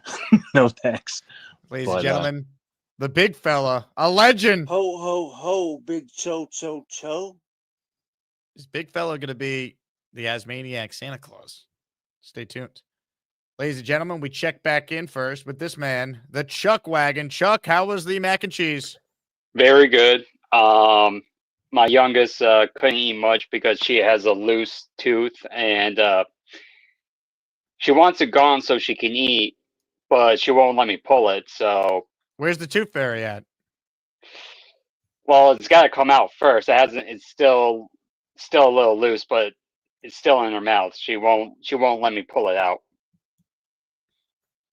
So what's the strategy here, Chuck? As a father, what's the game plan? Listen, my father, when I had it loose, my father would pull it out, even though at the time I would not like it. I'm glad he was able to get it out. She's more worried that if she starts to eat something, she's going to swallow it by accident. I'm like, well, the best solution I could do is pull it out for you. But anyways, I called back in because I didn't know if you had a thought about maybe doing a contest where people would take pictures of their dinner plate on Thanksgiving and then send it to you, and then you vote on which plate was the best. Just for Thanksgiving, or you're talking about just in general? No, for Thanksgiving, just for Thanksgiving. The person's Thanksgiving meal is, pile everything, on one plate, take a picture, and then send it to you, and then, maybe your committee votes on it, or have the people vote on it. But I was thinking of doing It's a lot of something work. fun. How about we do this, Chuck? Are you on my Patreon? Not yet. Get on the Patreon, get in the Discord. We'll have people share their Thanksgiving spreads in the Discord, and I'll be able to put it up on the show, screen share it on my second monitor here, and we'll go through what everyone posts, and we'll break down everyone's Thanksgiving spread. Sounds good. All right? Join the Patreon, Chuck Wagon. We need you in there. Okay. Ladies and gentlemen, the Wagon. The Chuck Wagon. Comments, questions, super chats. Cut the line, ladies and gentlemen. Up next is none other than the... Oh, do I not have his intro anymore here? What's happening? Hold on, I'll get it. I will get it. Got it. Ladies and gentlemen, up next on the Asmaniac program of your lives, the Gusbuster Hotline is... Purple Belt Mike, he loves the Dark Knight. He's got a green pool and he jumps right in. Maybe someday he'll get a brown belt, but for now he's just that Purple Belt Mike. Purple Belt Mike, it might be purple, but he can still kick your dirty ass. I just got two things. The first thing, guys, let's be thankful. It's the thankful season. Stop fighting with each other for all stupid shit. Going after each other. I mean, come on. Let's be a little more thankful. Everyone be thankful, be nice to each other. Let's get some positivity with ourselves. And then second thing is, look. Hey, what's up? Turkey's awesome. You're just overcooking it. Turkey isn't like chicken where you cook it to 165 and then you take it out. It cooks after you take it out because the way it retains heat. So you take it out, the thickest part, when it's 160, and then that 5 degrees will go up and it'll stay moist. What's happening is you're overcooking the turkey if it's dry, and you're not injecting it with butter and broth and whatever else. So you like turkey? I love turkey because it's cooked right.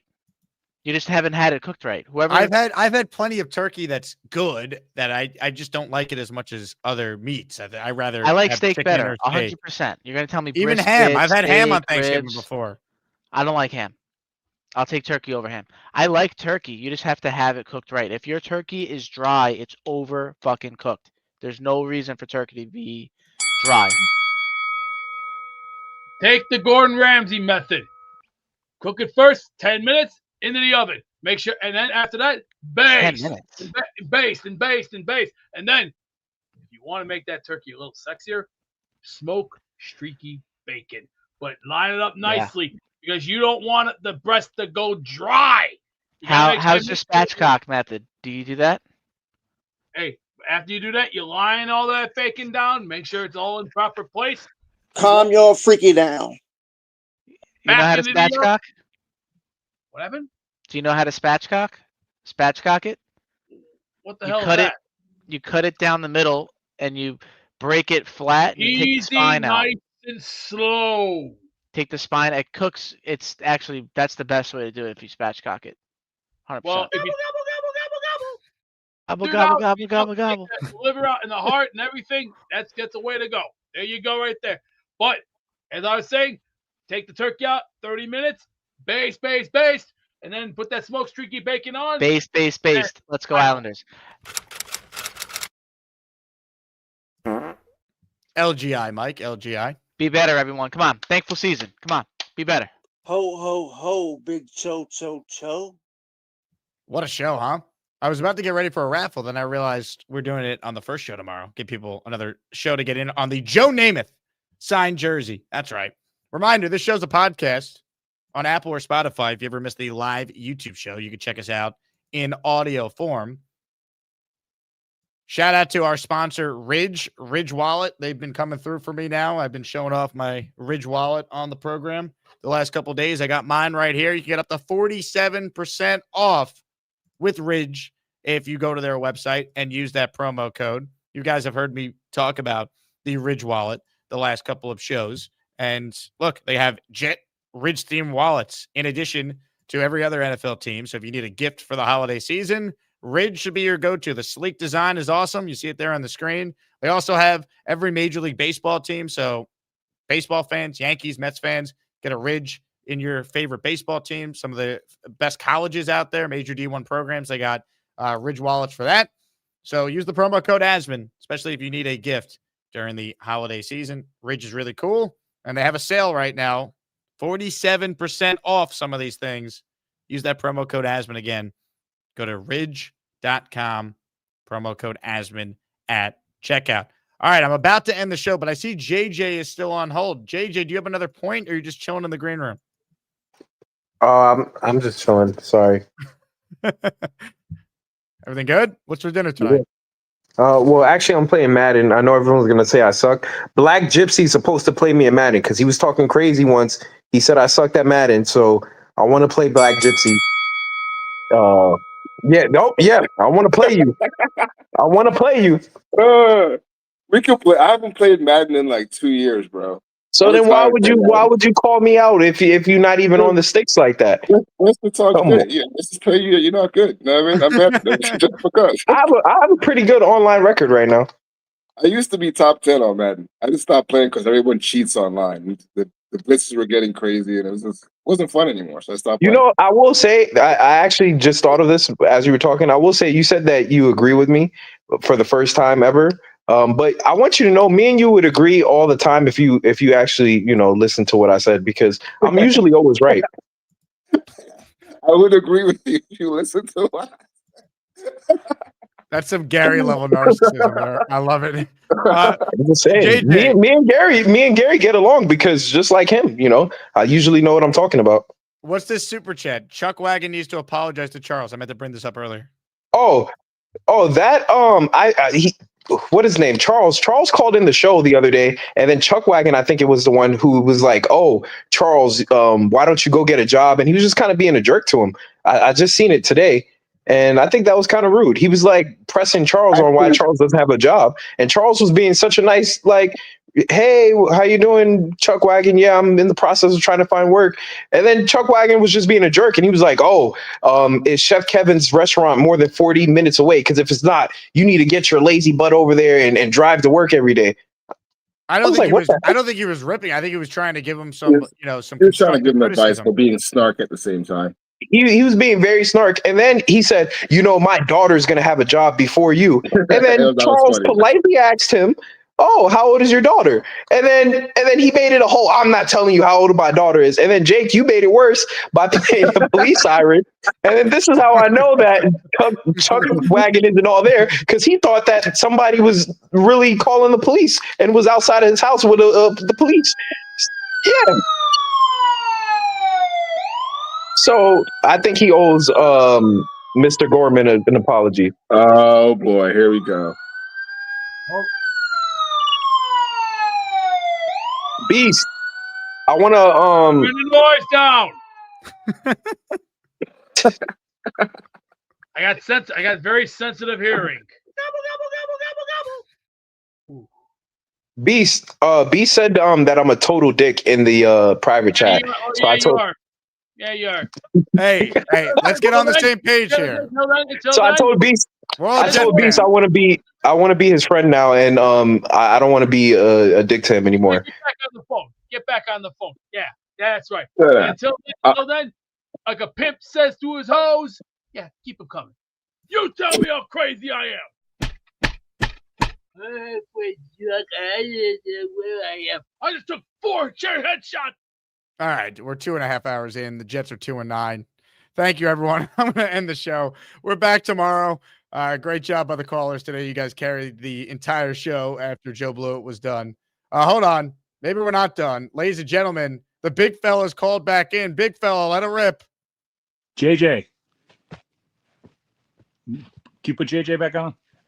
JJ, you still there?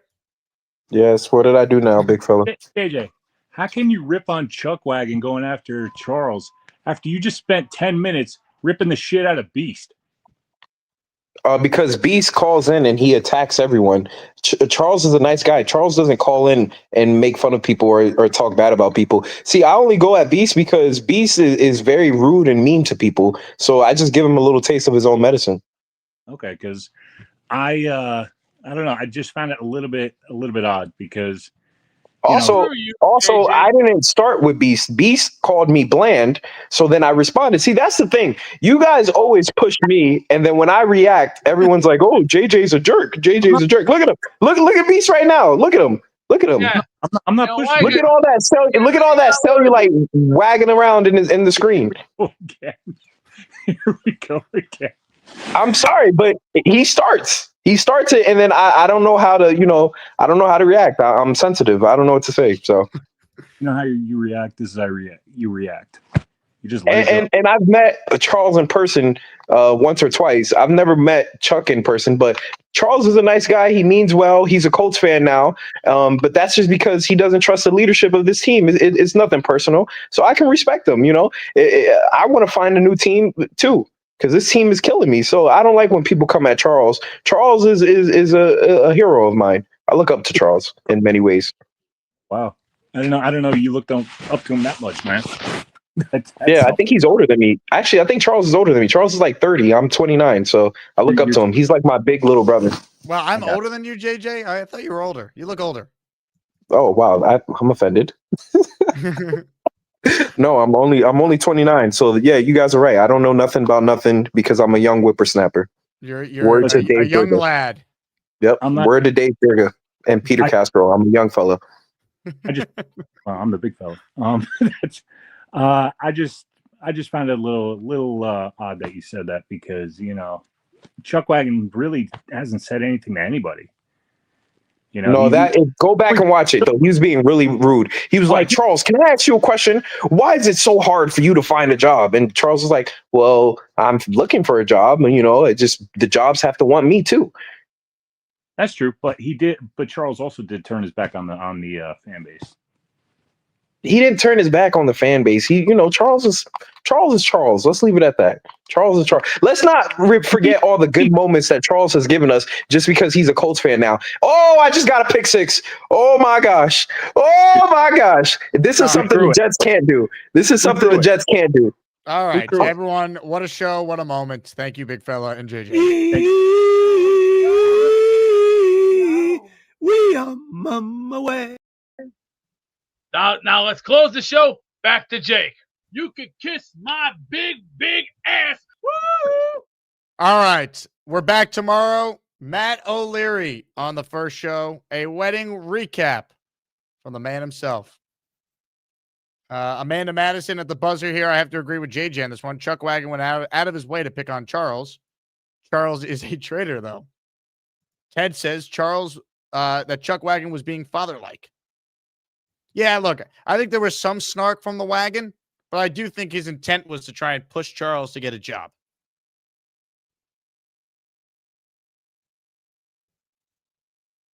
PBM, could we get a clip of Scott saying he was black? That was an all-time moment, too. Anyway, all right, I'm done talking. Love all of you. We will talk to you tomorrow. I'll play you out, I think, the way I know how. With a clip that perfectly encapsulates what this show is all about. Go Jets. Oh, my bad, everybody. Oh. Ladies and gentlemen, it's time for Bass, and Jake. Get it started, Gator. Bass, and Jake. Bass, and Jake. Bass, and Jake. Bass, and Jake. Well, Super Jets always cut the line. And the Boyello dances really fine. When she's sucking and about them jets. My senorita, she gets real happy. Real happy if that female butters are rhyme. Hey, Gator, it's a family show. Oh, yeah, I forgot. Bass, and Jake. Bass, and Jake. Bass, and Jake. Bass, and Jake.